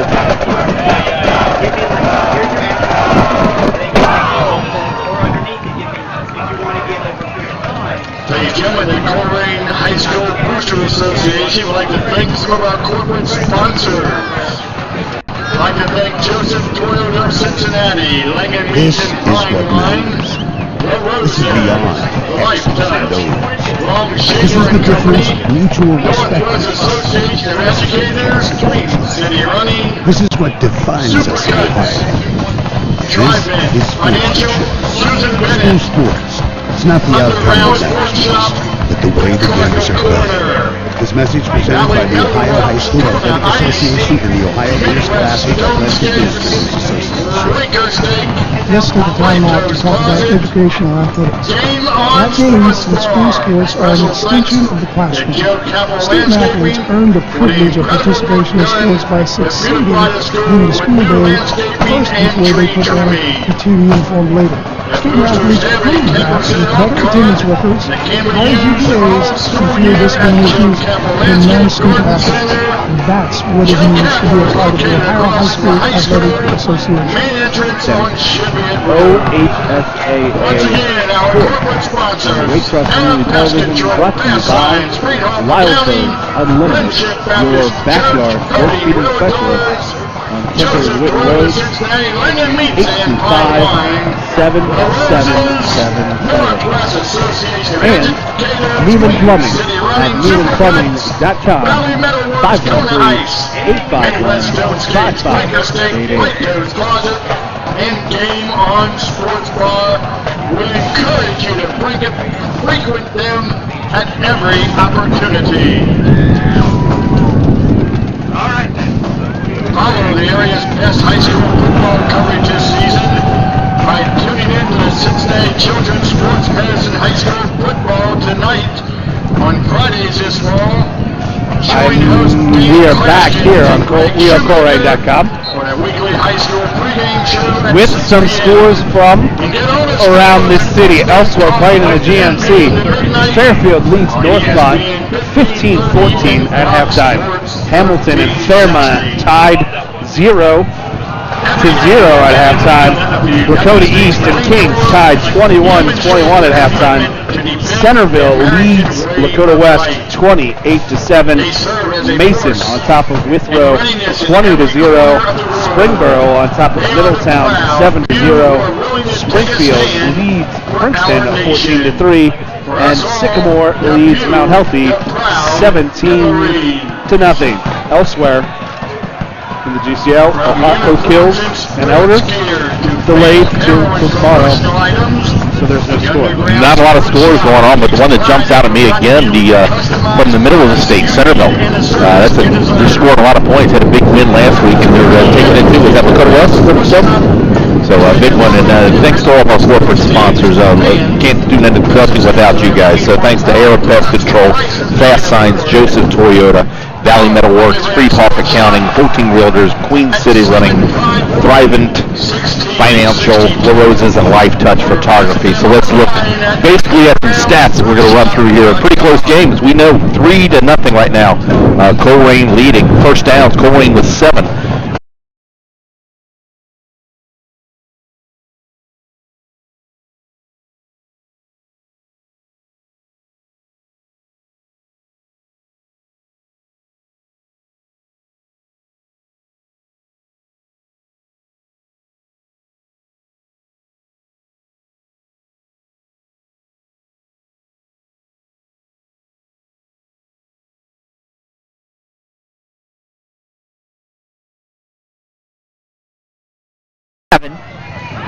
At the 23-yard line.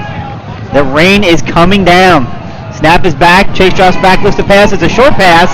And did he hold on to it? No, incomplete pass. Nice close there. That was Jakari again. Nice Jakari Patterson's a junior, correct? Yes, just a junior. Tell you, good size. 6'1", 6'2" right there. He's got a 3 and out. Colerain Cardinals couldn't ask anything better right now with this first possession. Going to get the ball. Yep, defense picked up right where they left off, and hopefully they can get a good punt return here as they sit on their own 40-yard line. Snap is back, punt is up. And fair catch. Yep, caught right inside, just past the 45, so I think the Cardinals will take over. 1st and 10 at about the 46-yard line. So great starting field position for this offense. Let's see what kind of adjustments are made at half. Brian, Brandon, your thoughts from an offensive perspective. What needs to change here in the second half to have a little bit more success running the ball? Honestly, a lot of stuff is going right up front with the front 5 in the interior.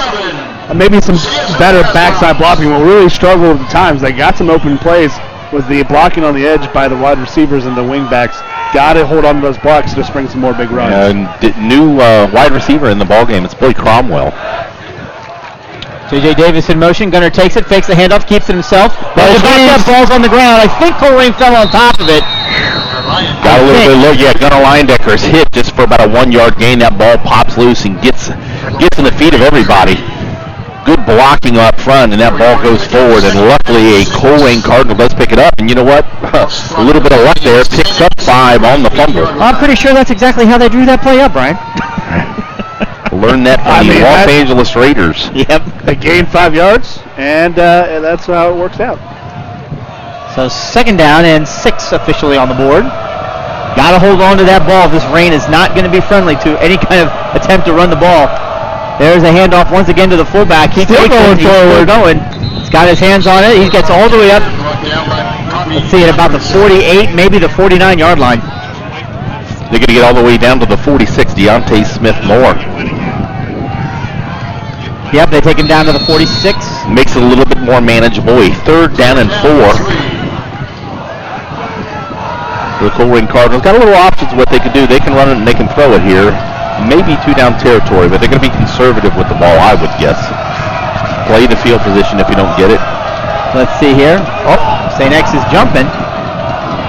They got back though. This time 3 they don't seconds, come offside. 2 seconds, 1 second. Another timeout having to be called as the play clock is rolling down. Yeah, Colerain takes a chance here, tries to draw them off sides. St. X fell for it early in the beginning. No play miscommunication there. That's what they were trying to do. They draw them offside, they get the first down. If not, gives them a little bit of time to think about this play call a little bit.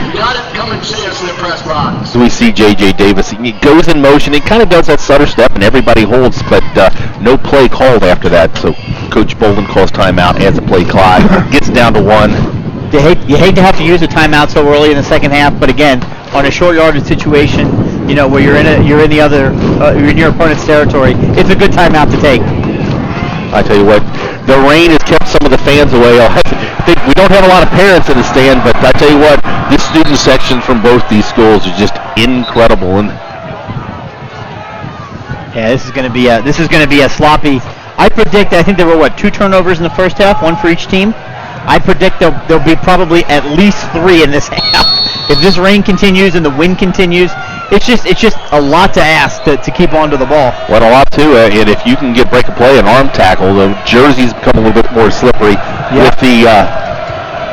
So Gunners under center, they need 3 yards. J.J. Davis in motion, he takes it, his speed pitch back to J.J. He makes a cut, and he's got the first down. He's into the open. He's down to the 30. He's down to the 15, down to the 20. Out of bounds. Oh, he got pushed out of bounds. But J.J. Davis made one plant and took it upfield. No flags on the play. It'll be first down for the Cardinals all the way down to the St. X 22-yard line. We got a little a star in the booth, so come on back here a little bit. Super Dubs has joined us in the booth. We're going to try to get can we get the guys in the truck to get us, after this replay, to get us there we go. There's our special guest of honor tonight. So proud to have he's here. You're on TV, how you like that? Good? Okay. We'll hop down and we'll watch the game. See that? Give him a wave. There you go. The camera right there. Can I get a picture? Alright, so loss of 3 yards on that play. That was a pitch to Sincere Jones that St. X defended quite well. It's going to be 2nd down and 13 upcoming back at the 25-yard line. We can't get another one. One more. 1, 2, 3. We can't emphasize how hard it is raining now out there. I mean, yeah, it's really coming down. I mean, it's as bad as I think it's been all night. Would you agree, Brad? Yeah. Yeah, it's really bad. All right, 2nd down and long.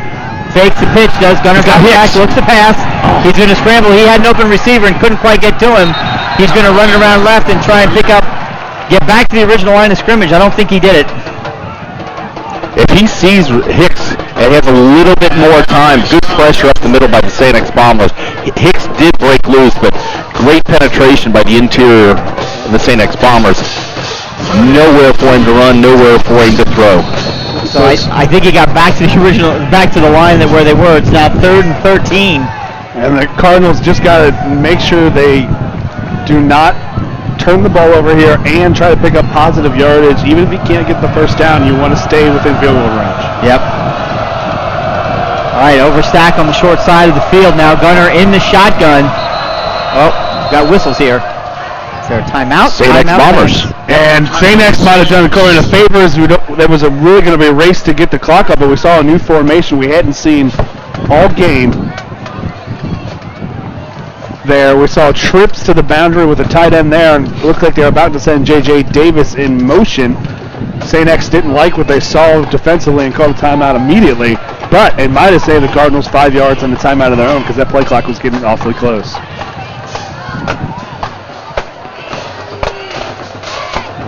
The class of 1987 will be having their 30th reunion September 16th from 7 to midnight. Causes 20 pot hours. So, timeouts. Contact Susan Jacobs. Timeout St. X. There's first of the half.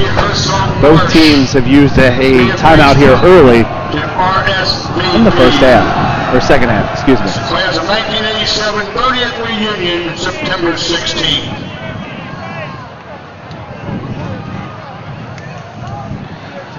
I tell you what, that's one of the longest timeouts I've seen. Referees, you think with this kind of weather to be in a little bit of a hurry. They've signaled both teams out there, and here comes the big play for the Colerain Cardinals. 3rd down and 13. You know what? They don't need to get the first down. If they can get the ball in the middle of the field, they probably need 5-6 yards to be more in field goal range. Still that trips to the boundary, tight end to the open field. Yep, same formation. Let's see what happens. Gunnar drops back, looks to pass. He's got pressure. He's going to throw it deep, and it is in and out of the hands of the DB. Pass intended for... That's Luke Ponting, the tight end, and he was open, but the weather did just not allow a good throw to him on that post corner.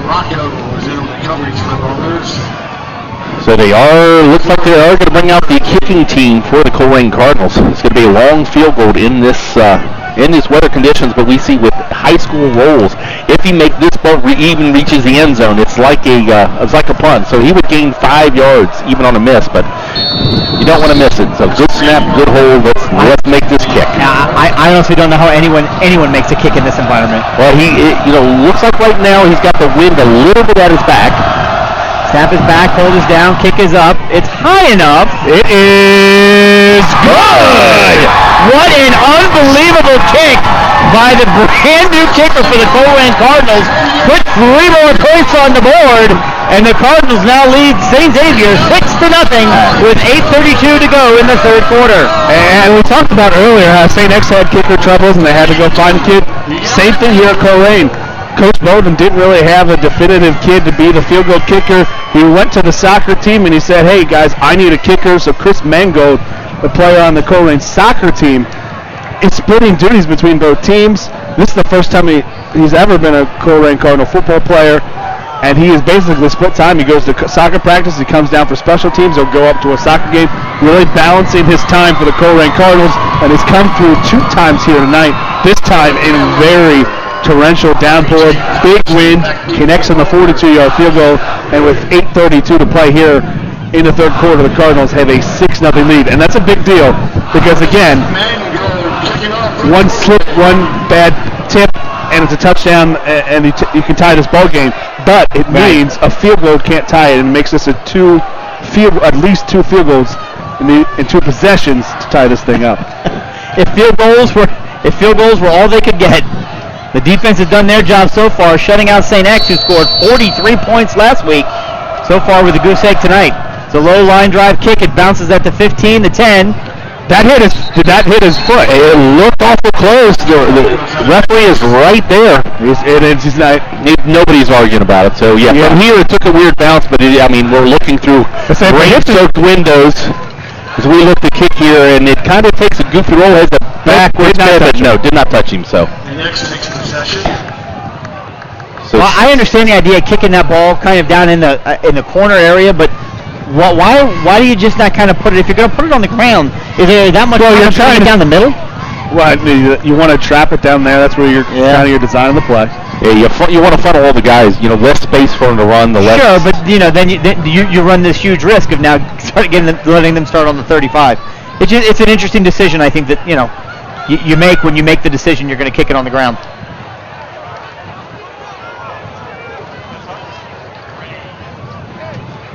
There's a long discussion on this. Not exactly sure. Let me get out the old binoculars here and see what I can find out. In the discussion, are they trying to say they want to make them re-kick or just take the ball at the 35-yard line? I can't imagine they'd want to re-kick. It looks like they're spotting the ball at the 40. Well, it might be the 40. Okay, I'm sorry. 40. Why would they spot it at the 40? Was there a penalty on the play other than the... I just think that's where they spotted new rule change. At halftime? All right, first down and 10. Quarterback keeper, he's got it. He's into the open. Chase Wolf, the ball carrier. That is not Chase Wolf. Oh, I'm sorry, it's number 10. And the St. X realizing the conditions are going to make it difficult. They're not really having success throwing the ball. They're going to their wide receiver, playing in some Wildcat quarterback. That is Jared Kramer with the big 9-yard pickup on first down. Chase Wolf is back into the game. in at the shotgun, takes the ball, hands the ball off right over the middle, number 4. It's going to push forward into Colerain territory for a first down to the Colerain 48-yard line. And so the Cardinals are showing that they can defend the pass here, and St. X trying to mix it up, trying to get something going on their own end. Kramer moves the quarterback. It looks like Wolf has slotted himself back into the huddle at the quarterback position. Well, that just gives you a little bit more weapons, a little bit more thought process for the Colerain defense.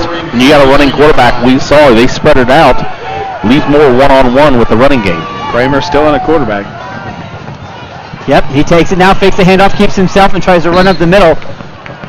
Right on the Cardinal head, they're going to pick up about 3, maybe 4 yards on the play. 1, 2, 3, say 3 yards on the play. Make it 2nd and 7 inside Cardinal territory now. Does a great job. Again, not a great snap. Gets it down, kind of blows up the mesh, but he makes a little something or nothing, picking up 3 yards. All right, now 10 rolls out to the wide receiver spot, and Chase is back in. Man in motion, Cam Speck, left to right. Takes the ball, gives the handoff one more time to Matthew Fox, takes it across the 45-yard line. Maybe to the 44 and a half. It'll set up a 3rd and 5 for the St. Xavier Bombers. Yeah, Tanner really does a good job from the outside. Slips off the end, good penetration get down there. You know, defensive lineman, you think 250, 300. When you got the small lineman there, can turn the corner. A little more speed, collapses down. So a big 3rd down play for the St. X Bombers right now. Chase is in the back, drops back, looks to pass, a little bit of pressure, throws it over the middle, and it is in and out of the hands of the intended receiver. Well, I'm not sure if Pace got a hand on that night. He hit a step on him. A little bit of both might have got his hand in the vision of Whitrock, but that's the guy they want to go to on downs. Andrew Whitrock is their go-to receiver, and here we get a look, and yep, he did touch it. Ivan Pace did get a hand on it, so Cardinals stop hold on 3rd down. St. X is out with the punt team here, but a good spot to look to fake. Snap is back, and it is not a fake. It is a punt to the corner. Sincere Jones catches it, bounces off of his chest, and he caught it. I don't know if his chest or his helmet. I thought it sounded like his chest, but either way, he was able to corral it and take it right out. You heard that? Yeah. Okay. Left that on-field mic. Again, that was Cadillac production. So as we watch the replay, he top of the helmet. And really, he's catching that ball so it doesn't bounce and maybe that's right into the corner, give up too many yards. But he did a good job recognizing, I'm not going to make any plays. I'm just taking the ball out of bounds with. But incredibly smart move for the junior. But a good kick. It's going to start Colerain deep in their own end at the 10-yard line. Colerain has not had the best starting field position tonight. There's no doubt about that. They've had a couple of big plays, a couple of big runs, but again, the St. X defense is very disciplined, and they're definitely fast enough side to side to cause problems for the offense. There's a handoff right up at the middle. Pace still on his feet. Ivan Pace has got it. He's running angry. He's wide loose into the open. He's got a caravan in front of him and some blockers. He's going to cut back across the middle and take it all the way down into St. X territory to the 44-yard line. First down, Cardinals. He is not going to run away from everybody. He's going to run through people and carry people. Good caravan up front. Just takes the ball up the middle. Nothing there. Bounces off. Just keeps working. And with this wet conditions, you're not going to get him with an arm tackle. And he runs hard and runs strong. Great block up front. Veer block to seal that out. Rusty Beth up top making the block from his tackle position. And I tell you what, he had some wide receivers out in front of him that were smart not to block people. Deontay Smith-Moore checks in, Pace out. Yep, there's the handoff to Deontay Smith-Moore. He takes it across the middle. He rolls forward, spins, and picks up 3 yards. And we saw Pace come in. He made the play on defense on there, comes back here, first play on offense, he changes the field, and Ivan Pace, we talked about at the beginning, Coach Golden has to find that balance of, he's the best player on the field, I got to get him on offense, I got to get him on, especially when I'm on defense. We see here one big play on offense, Deontay Smith-Moore can come back in, rest him up to play some defense. 2nd down and 7, 3-yard gain on first down. Gunner takes it, hands the handoff to Deontay Smith-Moore. He stays on his feet. He's still moving. He might have enough for the first down. He's still going. He's still going. They haven't blown the whistle. Now they finally blow it, but it's not until Deontay Smith-Moore and his caravan of offensive linemen get enough for the first down. They blew the whistle So they're not going to give him where he fell down. So it'll be a yard short. Again, that fell forward because they were blowing the whistle. They kind of held him up. Okay, I did not hear the whistle. They blew the whistle, and that's why he kind of fell forward a little couple minutes. Still a great run regardless. It's now 3rd and 1, which is exactly where you want to be as an offense. Move quickly. Ivan Pace Jr. on the sideline getting a breather, which is exactly what he needs. Under about 6 seconds left here on the play clock. There we go. There's the snap. There's the handoff once again. First down. Yep, going to get enough for the first down barely. There was good pursuit in the backfield, but Gunner did the smart thing and handed it off. Davis offensive line doing a good job up front. TJ Ganella, Taj Roberts, Ace Aaronswinner, Nick Kroger, and Rusty Fett. Ivan Pace Jr. back into the game. Coming out, Deontay Smith-Moore. The first down and 10 for the Cards on the St. X 34-yard line, leading 6-0. And a great job there. Deontay, Pace had that big run to get him there, but that was a workhorse set of series of plays there. 3 plays by Deontay Smith-Moore to get the first down. Ivan Pace, lone set back at fullback. J.J. Davis in motion. There's the handoff to Ivan. He takes it, lowers his head, and just bulls through as many as he can get. He's going to pick up 4 yards on the play, and he basically just ran into a mountain of people and moved it 4 yards. And the Cardinals have found something up front to blocking. I don't know what it is exactly, but this is not typically how we attack St. X. St. X we usually attack with the edge, get a quarterback on mismatches on the outside. Maybe a few counters. But right now, it is the fullback dive on this drive, something we haven't seen from the Cardinals this year, really taking control of the game. Under 4 minutes to go here in the third quarter. The clock is the Cardinals' friend now. Here's a speed pitch back to J.J. Davis. He takes it, plants his foot. He keeps it. He's going to pick up about 3 yards on the play. He does a good job. He gets outside. He stretches it out, and turns it up when he had an ankle tackle. I mean, he was steps away from breaking that one. So probably in 2-down territory. It's 3rd down and 5 at the 28-yard line. They need to get to the 23. Yeah, totally agree. And these short yardage runs are really paying off for the Cardinals. It's almost time for a counter. Speaking of that, I was just saying, we only saw that one time in the first half, to my recollection. St. X is one of those teams that really doesn't fall for that too often. That's true. Gunner drops back, looks the pass, throws it across the middle, and it's almost intercepted. Intended for number 10 for the Cardinals, and it was dropped by the DB. Well, he missed. It'll be 4th down. Gunner missed one there. He rolled out, and Ivan Pace was there if he hits him. And I don't know if he missed him or that was, I'm going for more. He throws the pace, he's got a chance close to the first down. He went for bigger yardage there over the middle and didn't connect. Yeah, take the sure thing. You hit 2 downs to get 5 yards there. But who knows? You roll out these conditions. Maybe he saw him, but didn't have a good grip of the ball at the time. You never know. I'm sure that he didn't have a good grip. I think it's a great point, Brian. Because, he's thrown a couple of balls that look like they're going in slow motion, and we know Gunner can throw. So big 4th down. Sincere Jones in motion. There's the pass. It's a quick pass to Javon Hicks. He's got it down to the 20-yard line. First down, Cardinals. Well, you know what? When St. X needs that big pass, they go to their guy, Whitrock. When we need that big pass, we go to our big guy, the UC commit, Javon Hicks. Well, I'm surprised they're giving him that much cushion knowing it's 4th down and 5. You give up. And it was a timing route. As soon as he snapped it, he threw it to his face. And it's a really good play call. Everyone is expecting the ball to go to the tight end side. They're going to run. They've been running. Quick check back the other way, and Javon Hicks catches the short hook for the first down. Colerain seeing traditional wingback formation. Sincere Jones in motion. There's the handoff to the fullback. He takes it. He's met immediately at the line of scrimmage. They're going to give him, I think, maybe a yard on that. Maybe. And a good job on the backs. Again, backside making the play here. That was number 45, Thomas Kissling, getting the penetration from the backside and making the tackle. Yeah, Kissling, just a junior, 6'4", coming from the outside. Usually that weak side we see, he goes unblocked, and hopefully you get a crease up the middle, but he read the count well and got to the area, so he's 2nd down and 10. I think he's by about half yard, 9.5. 9.5.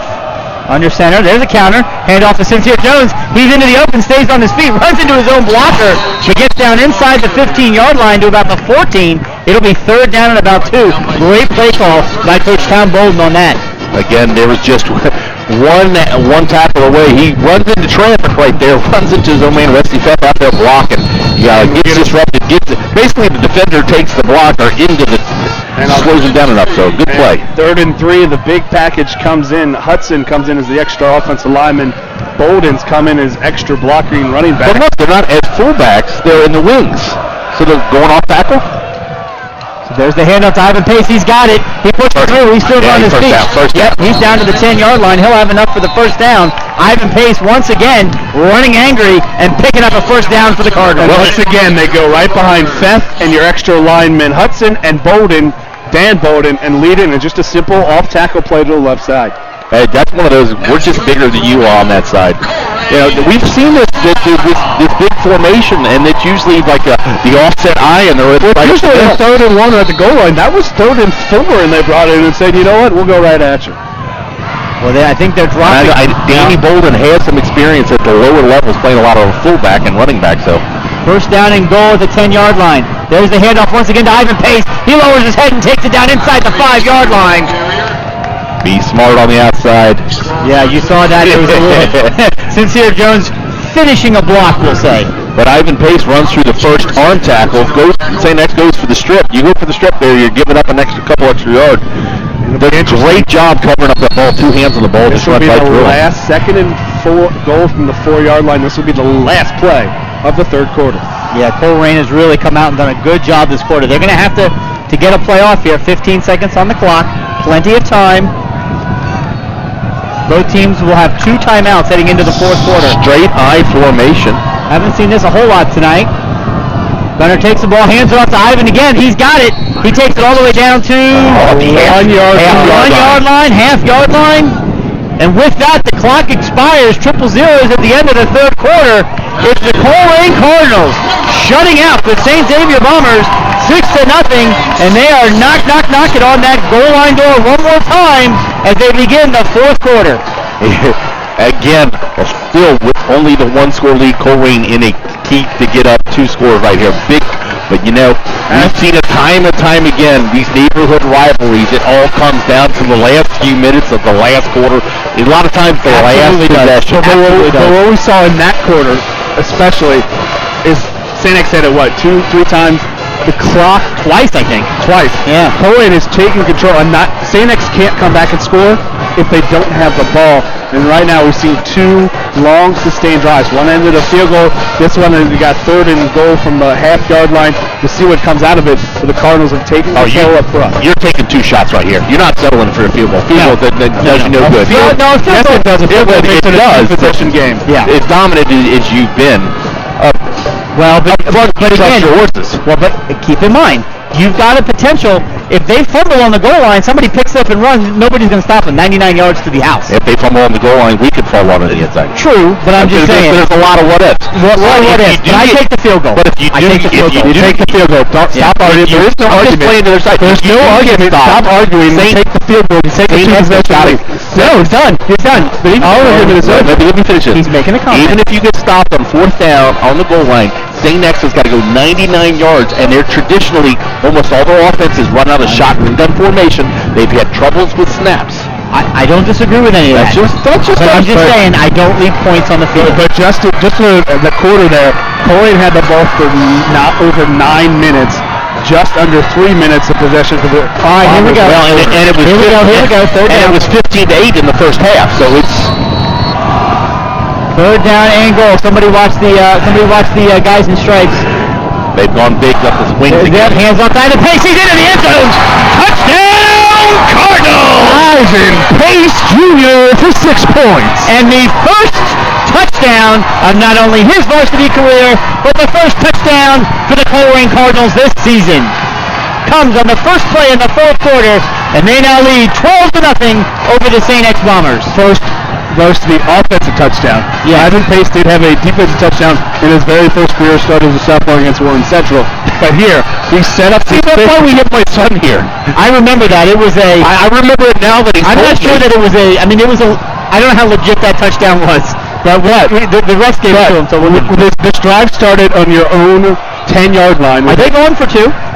That would make it a. Yeah, why not? They were going for 2, and that's.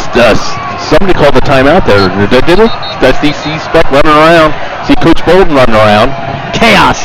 Well, you know what? Coach Bolton, I think, wanted to run a play, and the referees, I think that's what it was. didn't place the ball. Well, here's the thing. He allowed St. X to substitute because St. X substituted for expecting an extra point.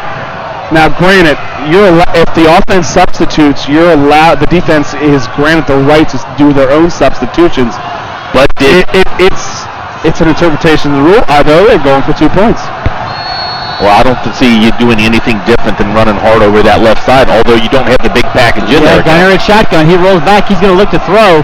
He's going to take it. He's going to throw it into the end zone, and it is caught for the two-point conversion. J.J. Davis. Again. The Colerain Cardinals are up 14-0. Nope, Sincere Jones. Oh, my apologies. So, yeah. And that is not a formation we normally see for the Cardinals. That's obviously a very specific play set up for the 2-point play. It's a fake jet sweep. The quarterback has the run-pass option. The run is not there. Gunner forced to step back. He finds the receiver who's settled in the back of the end zone, unguarded, and 2 points. Cardinals lead 14-0. 11:58 to play in the game. And we talked about it. Starting your own 10-yard line. Ivan Pace had a big run to bust the play, flipped the field. Deontay Smith-Moore got to a first down, and here Ivan Pace finishes off the drive with 6 points. Coach Bolton said last week, we're going to play a bunch of guys both ways, and we talked pregame. Another look at this. How much are you going to play both guys? But so far, when things are going good, you don't get as tired. Yep.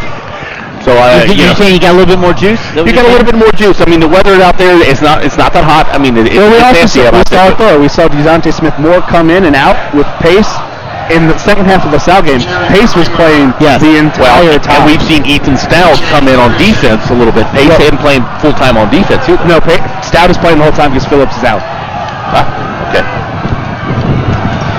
So the Colerain Cardinals now with a 14-0 lead as we basically start the fourth quarter. There's a lot of football left to be played, and Chase Wolf has got big playability in him. It's all going to come down to whether or not this Colerain defense can do what they no doubt would love to do, and that's be able to record a shutout. But we've seen their success has come on the ground a little bit, what they've had. Yep, they can't do that with down 14. Well, 12 minutes, there's a lot of time left. There's a lot of time. St. X has been held to 90 yards through 3 quarters, and they're going to try to flip the script here down 2 scores and get back in this ball game. There's the kick. It's a high kick, taken inside the 5-yard line, up to the 10, up to the 15. The 20, the 25, he's out into the open, gets all the way out to the 35-yard line. So once again, special teams kind of biting Colerain a little bit in the butt there on the coverage. St. X will have good starting field position on their second or third series of this half. Yeah, it's the third series of the half. It's Grimer who gets loose again, just good blocking up front. Yep, ran right by Luke Bolton. But you know what? Coming on a bad angle. At the high school level, a lot of times we've seen the pop-up kick. You'll give them the 35. That's not great field position. That's not bad field position. You'd be content with that. Just don't give up the big run. So Chase Wolf is in. He takes the ball, takes the handoff, keeps it himself. Ball is on the ground. Still loose. There's a scrum in there. I believe it's offensive lineman from St. X got there. That was not Chase Wolf in at quarterback. Again, they go to Kramer with a Wildcat, trying to get something going offensively. It was and just between him and Fox. That's all Kramer just lost control with a hit applied by one of the Boldens. I don't know which one. No, great call. That was so he Kramer on that. Let's see who's in the backfield now. He loses 3 on that play. Yep. So I think Wolf is back there now.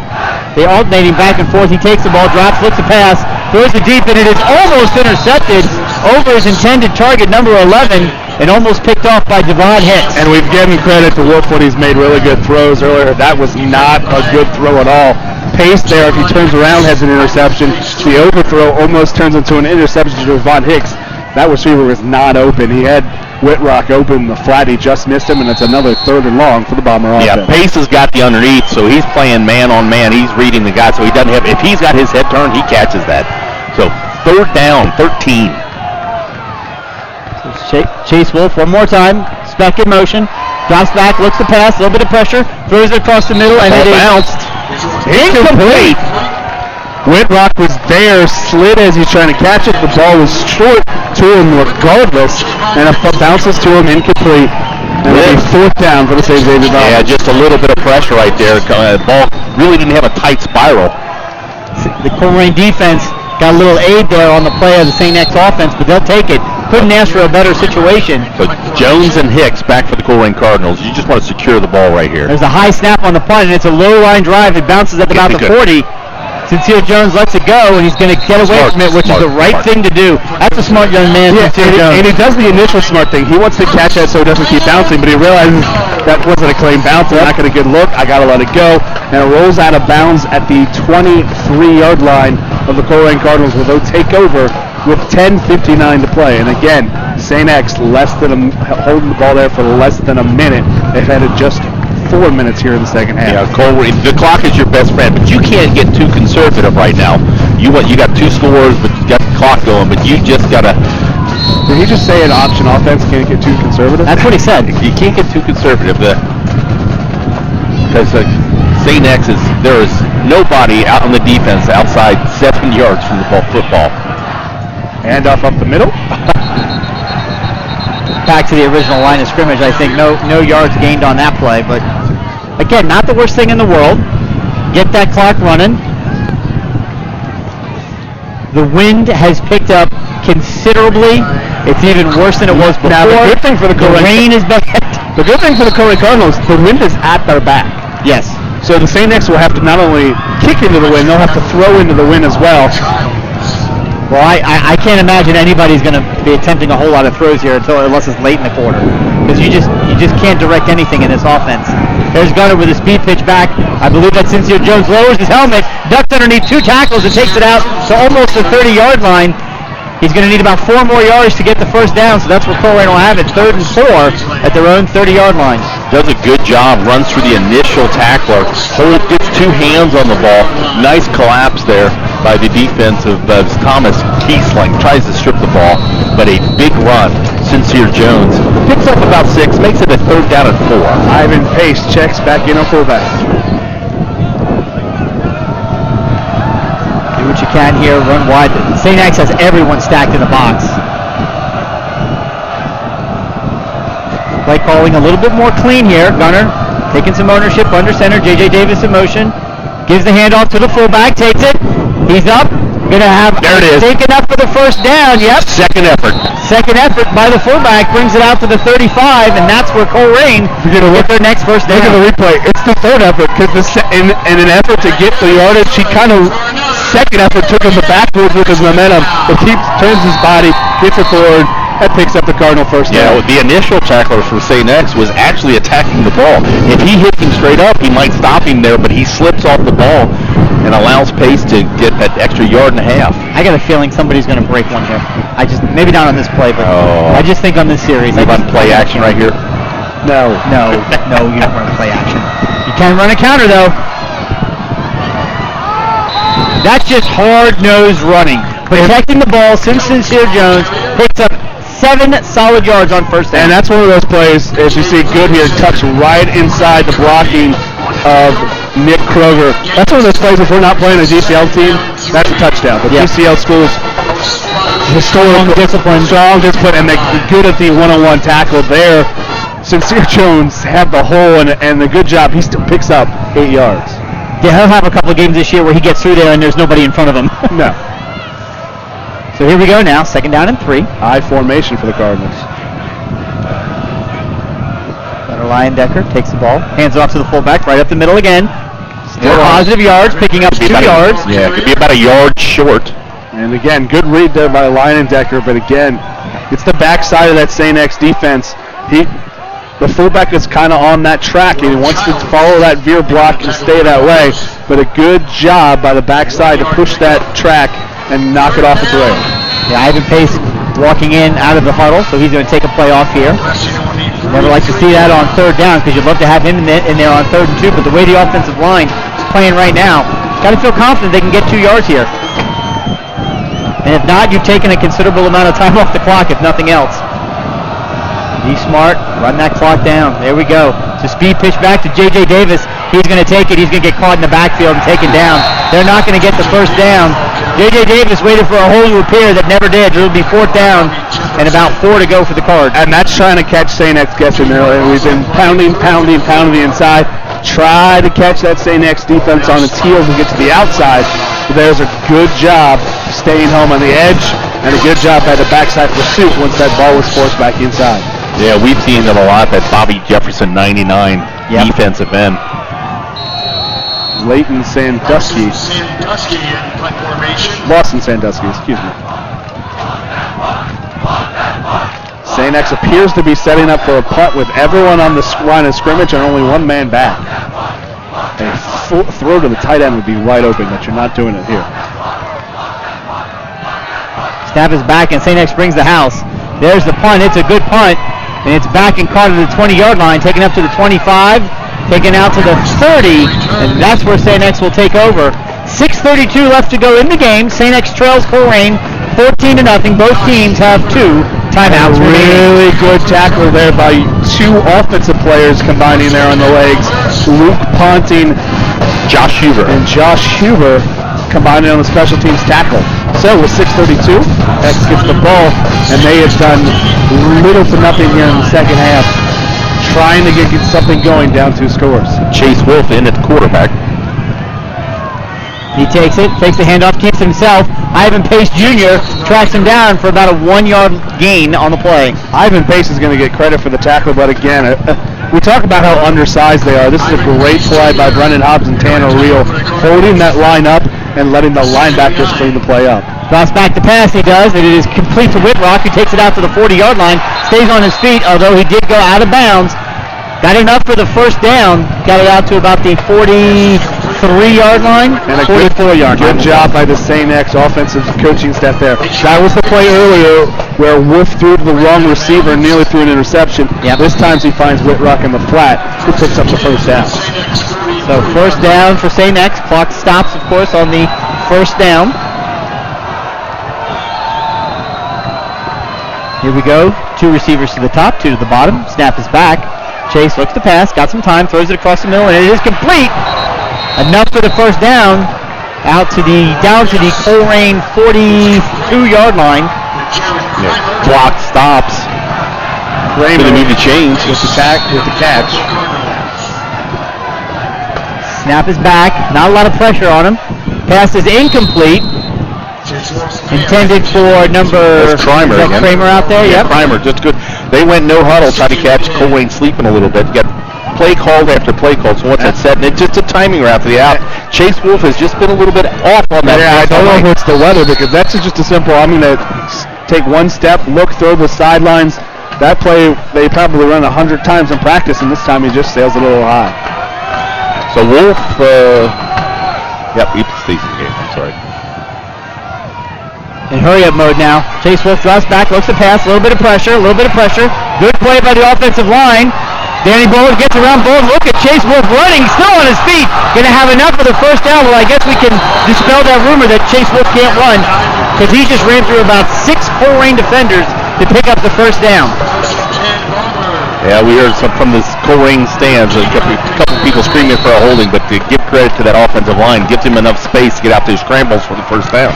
Took Ivan Pace to finally bring him down. Chase Wolf drops back, throws, catch is made. Ran out of bounds just short of the first down. Be about a 9-yard pickup on the play down to the Colerain 21-yard line, and X has found something in rhythm here. Well, they've just gone no huddle, not giving this defense a chance to rest, and doing a good job. Really running to the outside. Really manages the clock well. Haven't had to use a tight end yet. A timeout yet.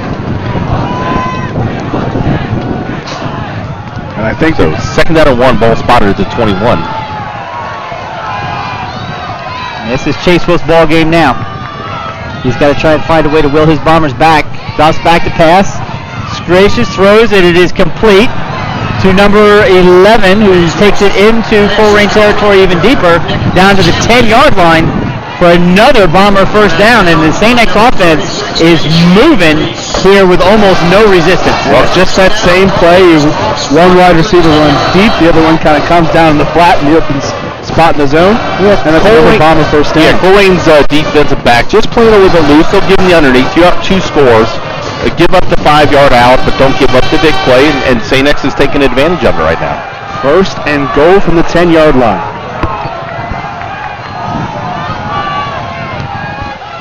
Snap is back, looking, surveying the field, throws it deep into the end zone, and it is incomplete. Incomplete. That's a tough catch right there. That's basically the same play that they ran earlier, and he was just out of bounds for the catch. It's the same play they ran to win the game last year in overtime. You run 2 guys underneath. You run the slot guy to the corner over top of the coverage, and Chase Wolf just over. And that's 2 guys that have done that in their backyard for years. You know, you've got a connection with your wide receiver. That's your top wide receiver. Just run a fade. He runs it to an area, but unsuccessful. It is 2nd down and goal. Chase drops back to pass, throws it, and it is complete. Makes one man miss it into the end zone. Touchdown for St. X.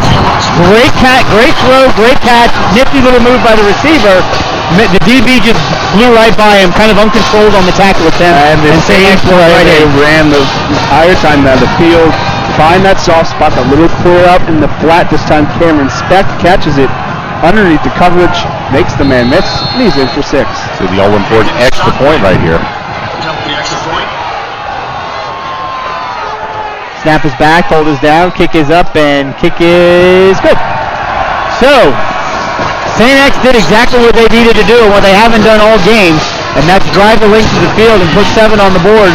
And they now trail Colerain 14-7 with 5 minutes and 16 seconds left in the game. Both teams with 2 outs remaining. 2 timeouts. Yes, timeouts remaining. It'd be interesting. Is it too early to go for the onside kick? In this kind of weather, that ball's gonna be slippery for anybody. It's never too early. It's never too early for Coach Speck. He absolutely would do that if he thought that he had an up team that could make something happen. See if Coach Bolden puts his hands team up front. Zilla's going to make his front line aware and ready for it. But I think Coach Speck here is going to kick it deep, try to keep the Cardinals back deep, try to play good defense, try to control the field position and set his offense up for success. I was about to say, Colerain short a man in the middle. If they were going to attempt an onside kick, that was when you only got 4 guys up front. But, you know, you've got a kicker that hasn't been with the team. He got with the team late. Not a lot of experience. Does he have any experience with the onside kick? Yeah, but Danny Stock is a very good athlete. He is a Division I lacrosse recruit for the Bombers. And not just any lacrosse, right? Isn't it like it's either Delaware or Montana maybe? Yeah, like it's a fairly high level. Yeah, lacrosse program, no question. So here we go. He approaches it, gets his foot underneath it, and it's a high kick, and that's going to travel into the end zone. Wow. Colerain will take over. Well, who knows with the wind, and like you said before, you get a little bit of extra juice when things are going your way. Yeah, and an impressive kick for a guy that never kicked until this year. Into the wind, too. Into the wind, takes it 3 yards deep, so Colerain's going to start on their own 20. 5:16 left to play, clinging to a 14-7 lead. St. X with 2 timeouts left. Colerain has really dominated time of possession pretty much the entire game. They could do themselves proud and do themselves well by having a couple of first downs here. Yeah, absolutely. So under center is Gunner. He takes it, hands it off to the fullback. Some pushing and some moving. They're still going. They finally blow the whistle after about a 2-yard gain. It's going to be a little more than that. It's going to give them officially 3 on the play.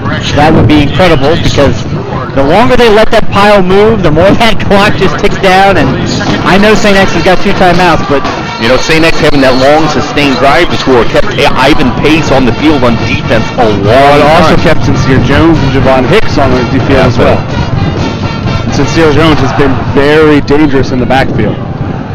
So Deontay Smith-Moore at fullback. Sincere Jones dotting the I in the I formation. 2nd down and 7. There's the handoff once again to the fullback. And once again, St. X's defense is right there. I appreciate all that. I do. He's going to pick up about another yard on the play. It's becoming a little predictable.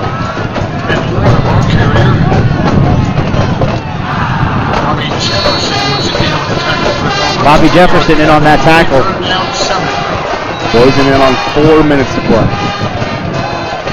So this is where the boys up front Your offensive line has just got to make the blocks of the game right now. Everybody do their assignment. Cardinals have gone shotgun 4 wide.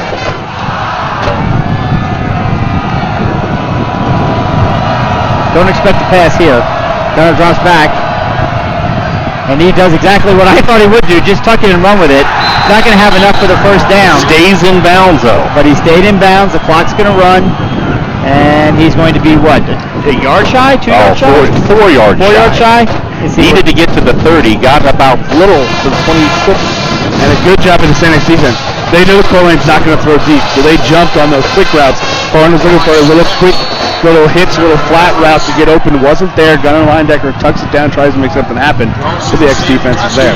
As you said, Brian, these games go down to the final minutes of the final quarter. Every time. People stuck around getting their price of admission work. Absolutely. Get a good snap. There we go.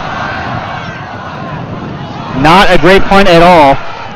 Picked up and tackled immediately. Good play by the Colerain defense. Yeah, that's one of those plays where you're like, what is he doing? But it's probably the right play. Cameron Speck kind of tried to fake everyone out like he wasn't going to catch it, but then does. He stops the bounce and holds the ball. X takes over at their own 40. He's done a great job of that, but he's got some good bounces so far. 40. What was the official spot? Yes, he has. Yeah. Last week we got a few good bounces. Exactly. You never know. I mean, the ball's not around. So first and 10 on the 44-yard line. So still 2 timeouts left. Just under 3 minutes to play. Time needs to do something a little bit differently here. Drops back. They're going all pass at this point. Try and get some pressure up the middle. Chase Wolf rolls. He's going to run out of bounds, but he's going to run out of bounds, losing 3 yards on the play. You'll take the 3 yards to stop the clock. Honestly, at 3 minutes, though, and 2 timeouts, I don't think the clock is as big as not throwing the ball or turning it over at all. Totally. Yep, that's a great point, Brandon. 2-yard loss officially on the play. 2nd and 12. Clock is stopped. 14-7. Colerain leads St. Xavier in what has been a rain-drenched, wind game that has just been unbelievable to watch.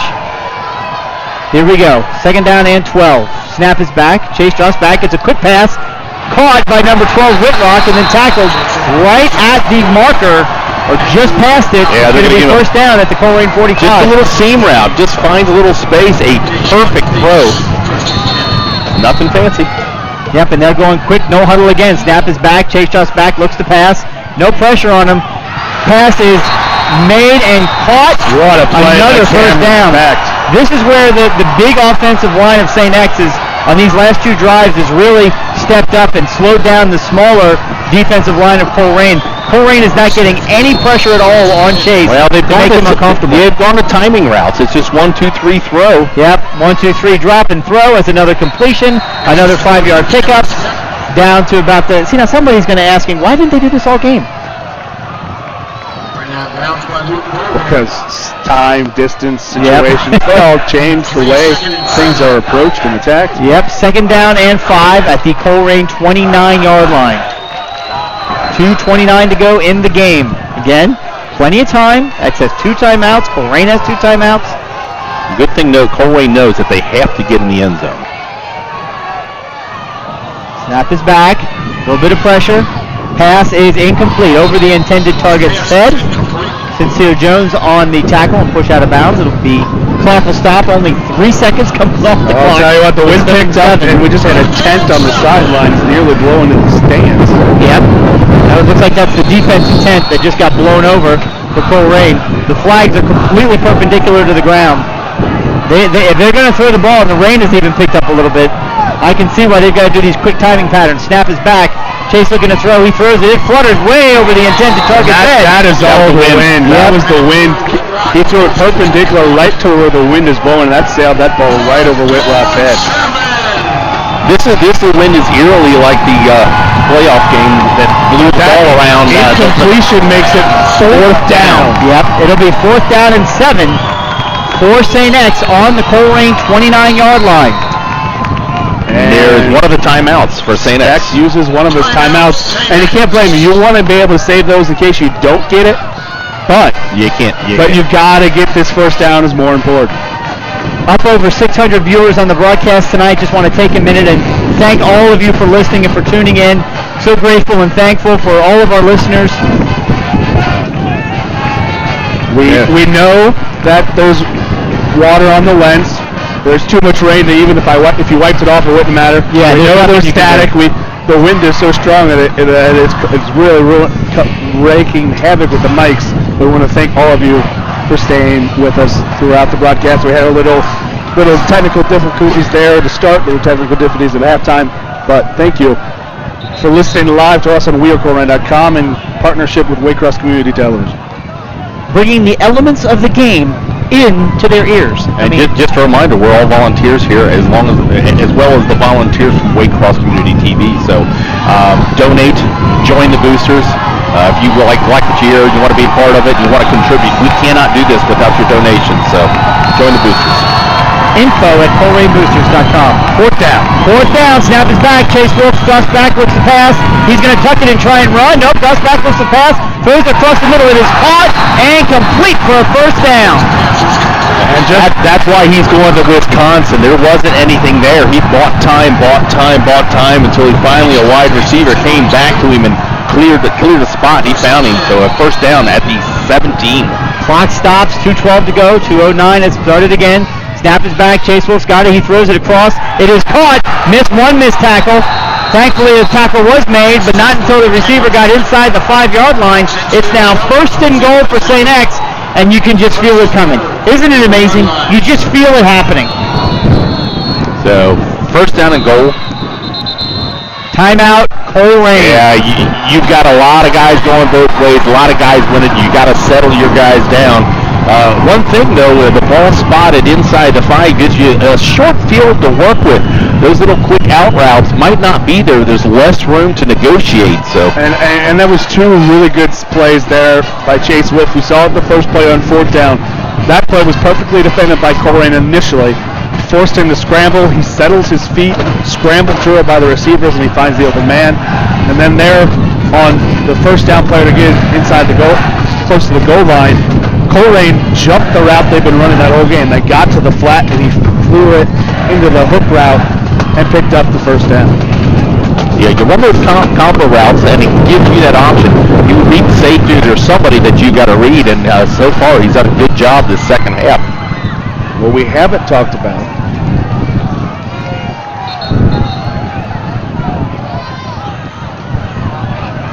What haven't we talked about? I don't want to say it. I'm not going to say it yet. I'm waiting for that to happen. You're going to hold it, huh? Yeah, I'll hold on to it now that I realized it. Okay. So first and goal for St. X. Ball up at 3.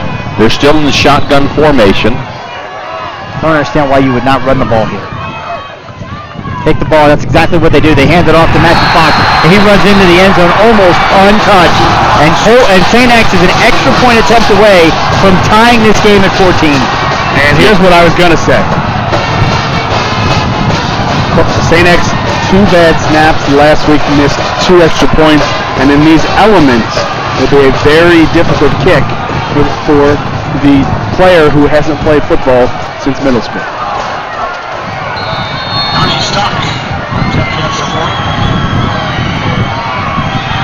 So here we go, extra point pending. Snap is back, hold us down, kick is up, and it is good.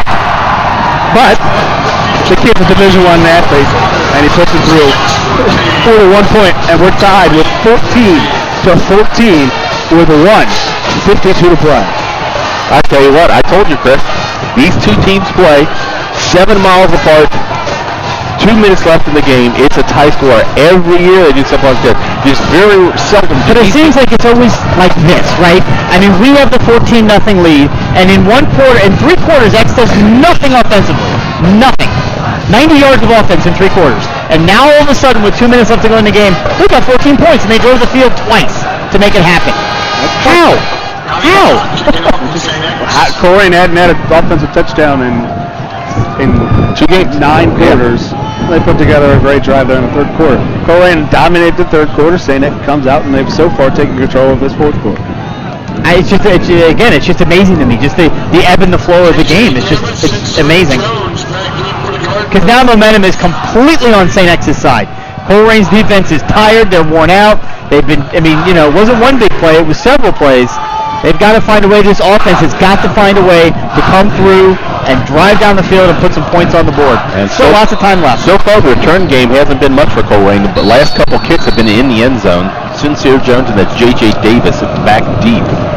Well, I have no reason to think they won't try and put it in the end zone one more time. Wind is coming strong, perpendicular right to the field. The line drive kick, and it's definitely not going to go into the end zone. And it's picked up at the 10-yard line. I'm curious if that ball was going out of bounds. Running backwards is Colerain's return man, and he's going to be taken down inside the 10-yard line. I sure hope that ball wasn't on its way out of bounds. That's one of those ones where it might have gone out of bounds, but if he lets it go any further, the defense is closing in. They can try to pick it up. So 1:45, each team with one timeout left. So Speck can stop the ball if they can hold Colerain here. Be interesting how Coach Bolden attacks this. I mean, you want to score, you want the big play, you want to take it, but you're also deep in your own end zone. You got to think you see some sort of running play here on first down. If you get the yardage, you go, no huddle and keep going, but you don't want to give the ball back. Yeah, and you can see St. X from a defensive standpoint is completely selling out against the run. Gunner drops back, looks to pass. He's moving around trying to find some space, and he doesn't. He gets taken down back at the 7-yard line. So it'll be a 3, possibly 4-yard loss on the play. Clock is still running. They run play action right there, and they're trying to find it. And St. X stays with them. Good assignment football.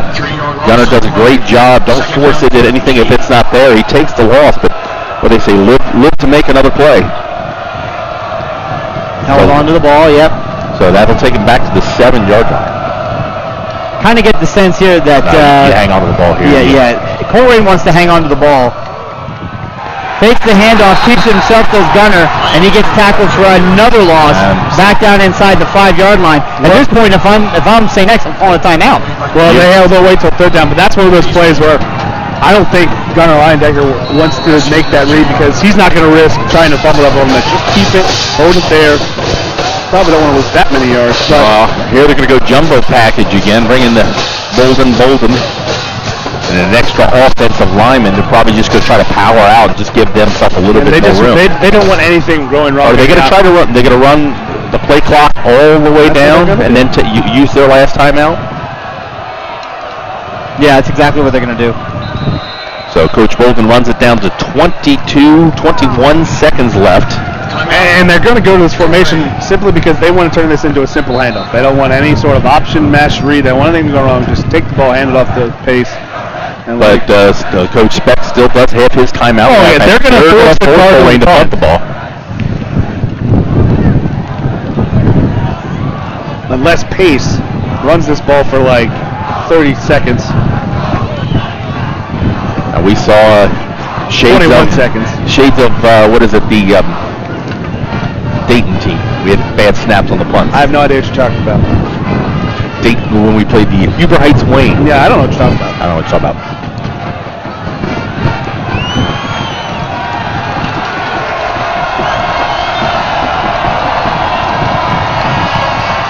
I tell you what, I wouldn't want to be outside in the elements, but I tell you what, both student sections, the fans are just incredibly stuck with this game and as loud as they've ever been right now. Colerain on their own 3-yard line, a lot of the jumbo package. There are going to be a lot of sick kids tomorrow, I can tell you that.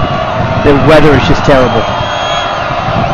So under center is Gunner. He takes it off, and it's a handoff to the fullback. Takes it right up the middle, out past, or right at the 5-yard line. And St. X, of course, immediately calls a timeout.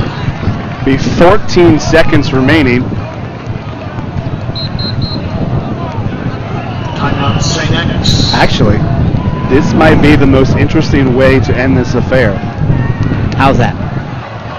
When's the last time you've seen a fair catch kick in a high school football game?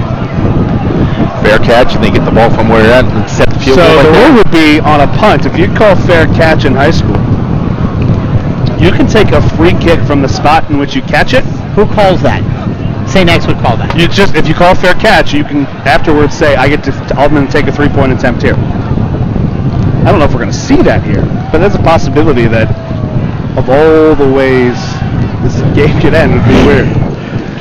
Can you call a fair catch if the ball skips off the ground? I'm not sure what the ruling is on that I specifically.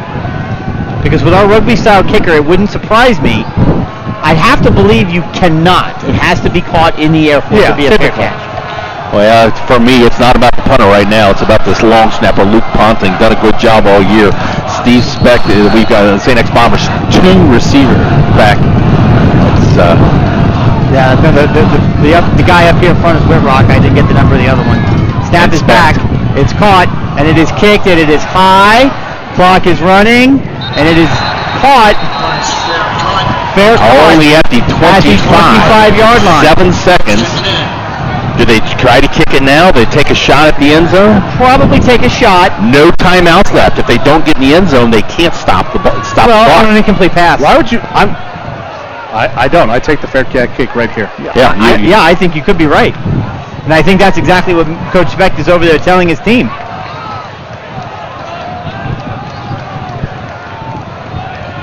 So what it'll be, St. X will line up basically like a kickoff.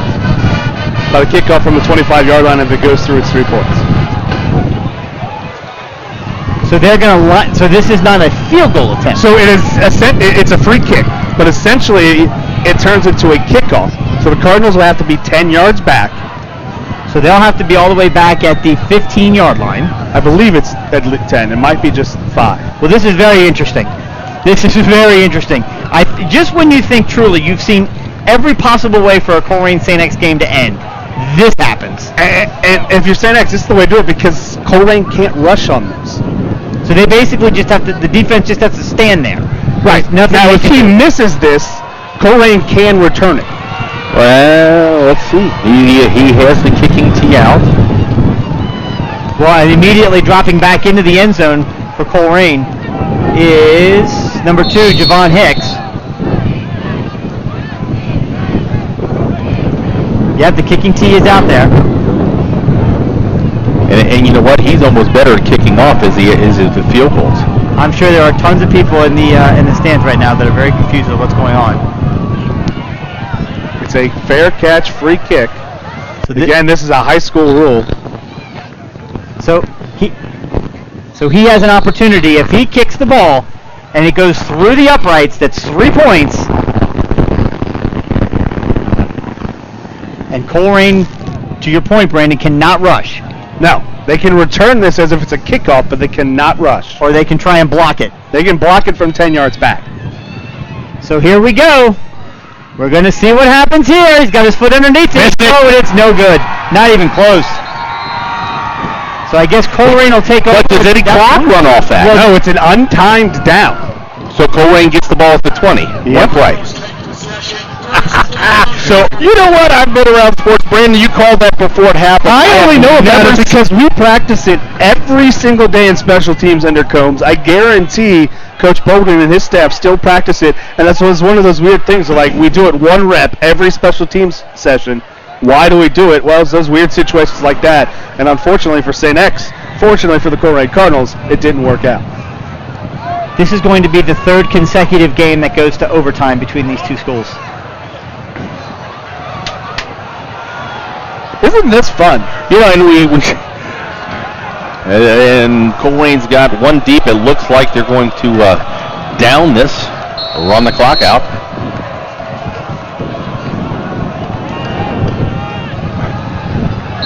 Hey, guess what? He went offside. We can't hit that quickly, can it? But you know what? I've heard Coach Speck and I've heard Coach Bolden both say this. When these two teams played, where else can you spend, what is it, $8 to get in the ball game now? $7 pre-sale. $7 pre-sale. You get a game like this in an atmosphere like this, in a community like guess what, guys? We're going overtime again. Well, why not? Dear Lord. Why not? Chris is on the verge of cardiac arrest over here. It's just exhausting. So, in the overtime rules, what is it? We're going to have a coin flip. If it was up to Chris, every game would be like 100-0, one way or the other. Nothing in between. We should score on every play. And if we're going to lose, we might as well give up a play. Yeah, why even show up? Yeah.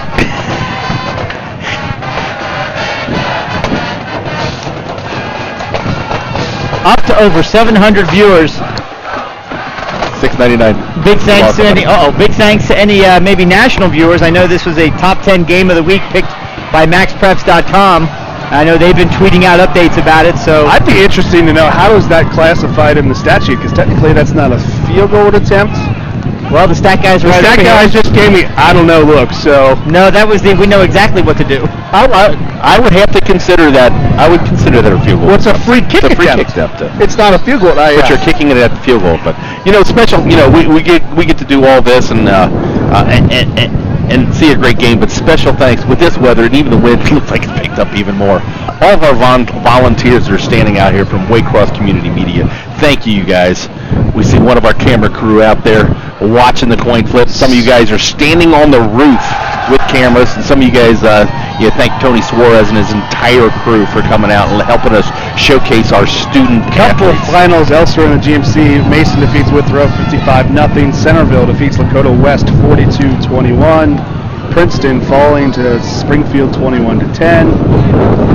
Fairmont defeats Hamilton 22-6. And we await the coin toss here. St. X has won the toss and gets the choice.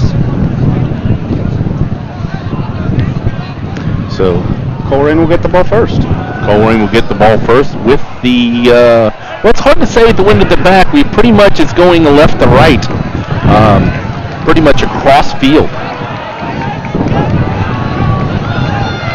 All right. So it's an interesting dynamic when you win the coin and toss. Do you want the ball first and set the precedence, or do you play defense and stop them and know what you have to do? So last year, the first overtime game, we came in, scored a field goal on our opening drive at overtime, and then blocked the field goal attempt from X. And then last time we also had the ball first. So it's 3 straight times overtime, 3 straight overtime, starting with the ball with overtime. And in this case, last year, Colerain did not get any points, and St. X scored a touchdown to end the game. So here we are in overtime, tied at 14. Colerain will have the ball first at the 20. They've got to find a way to get this offense to move. Gunner drops back. It's a counter to Sincere Jones. He takes it up to the middle, down to the 15-yard line. So 5 yards pickup on first down. He got what he wanted on first down. Yep. 5 yards. Nice tackle. We've seen that counter a couple times. It's been successful. Ivan Pace comes in. Deontay Smith-Moore, DSM 2.0, comes out. Thomas Kessling on the tackle right there. He's been all over the place. Gunner under center. J.J. Davis and Ivan Pace Jr. in the backfield. Ivan Pace Jr. gets fake the handoff. Gunner takes it, spins, stays on his feet, keeps moving. He's going to pick up about 2 yards on the play. It'll be third and about 3 to go. Colerain, year after year after year, usually your top rusher has been your quarterback. St. X has done a great job making Gunner Linedecker either hand it off or make the pitch. Been very unsuccessful himself running the ball. So a third down, let's call it about 3, almost 4 yards. On the 14, they need to get to the 10. Yep. So it's a short 4 or a long 3, however you want to call it. Gunner under center now, takes back once again with the counter, gives it to Sincere Jones, and he's tackled by number 38 for St. X. Gets back to the original line of scrimmage, maybe picks up a yard, but it's now 4th down, and on comes the kicking unit. As Michael Brown from the weak side just collapsed, he saw Colerain goes to the well one too often with that counter. Sincere Jones is going to come up limping, and that takes away one of your defenders also. Sincere is one of those two-way players. That's Gunner Linedecker helping his tailback out off the field. That could be an absolute killer. So Mangold is in for Colerain. Pretty much center of the field. You couldn't ask for a better spot to kick from. Snap is back, hold is down, kick is up. It's a low kick, but it is good. It doesn't get any uglier than that. It does get uglier than that, but we might have saw an uglier field goal a couple years ago to beat St. X and St. X. Yeah. But it doesn't matter how pretty they look, they go through. So, after one possession of overtime, Colerain leads 17-14. Now St. X will have the ball. They'll have the opportunity to either tie this game with a field goal or win it with a touchdown. Colerain wins if they stop St. X. And St. X that whole third quarter dominated with a quick combination timing routes to the outside, and you lose Sincere Jones, one of your corners. He was replaced by J.J. Davis. Wolf in the shotgun. Drops back, looks to pass, not a lot of pressure, throws it, and it is complete. And one DB missed, but the other one was able to wrap him up. Yeah, and Ethan Stout makes the tackle, but I believe they might get him for a face mask there. There's definitely a yellow hanky on the floor. On the ground, like Yep. Just enough for the face mask. So it depends on whether they call that a 5 or a 15. The 15's good. It doesn't matter. It'll be first and goal. It'll be half distance to the goal line. Ball's going to be placed at the 7.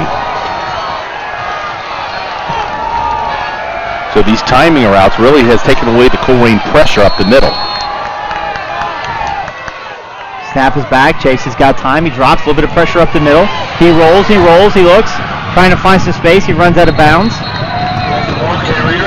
Luke Bolden forces him out of bounds. Good coverage by the defensive backs. Nowhere for Wolf to throw it to. He's going to lose officially 2.5 yards in the play. Mark it at the 9.5 yard line.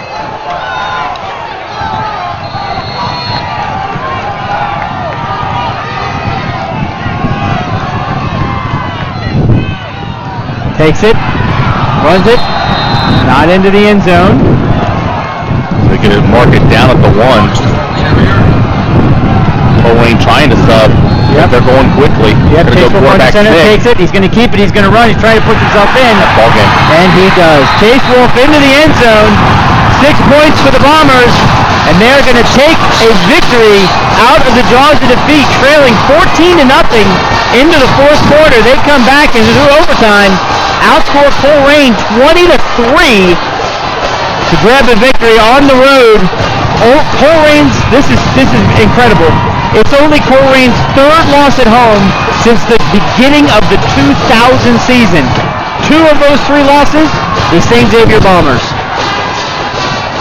So congratulations to St. X on their victory. Colerain had a lot to build from tonight. They have no reason to hang their heads. They played a great game against the defending Division I champions. They started off the year 0-2. Certainly not the way they wanted, but guys, you get rid of the non-conference schedule now. You move into play next week on the road at Middletown.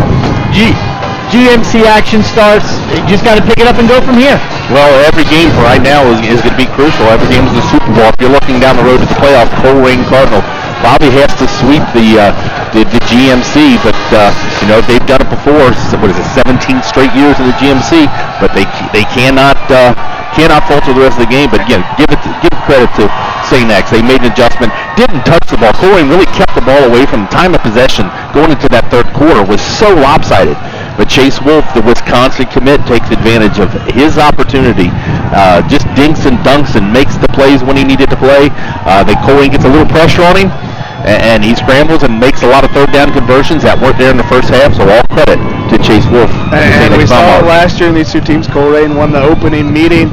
St. X bounced back and won the second one. Both of these teams look good enough and are both destined for Division I playoffs if they can both take care of business the rest of the way.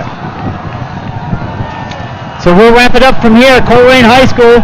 Special huge thanks to all the volunteers, Tony Suarez and his team at Waycross Community Television. And for those of you listening online at wearecolerain.com, we'll be back next week as the Cardinals start GMC play on the road at Middletown. For Brian and Brandon Wyatt, this is Chris Amenitis from wearecolerain.com and Waycross Community Television saying thanks for tuning in.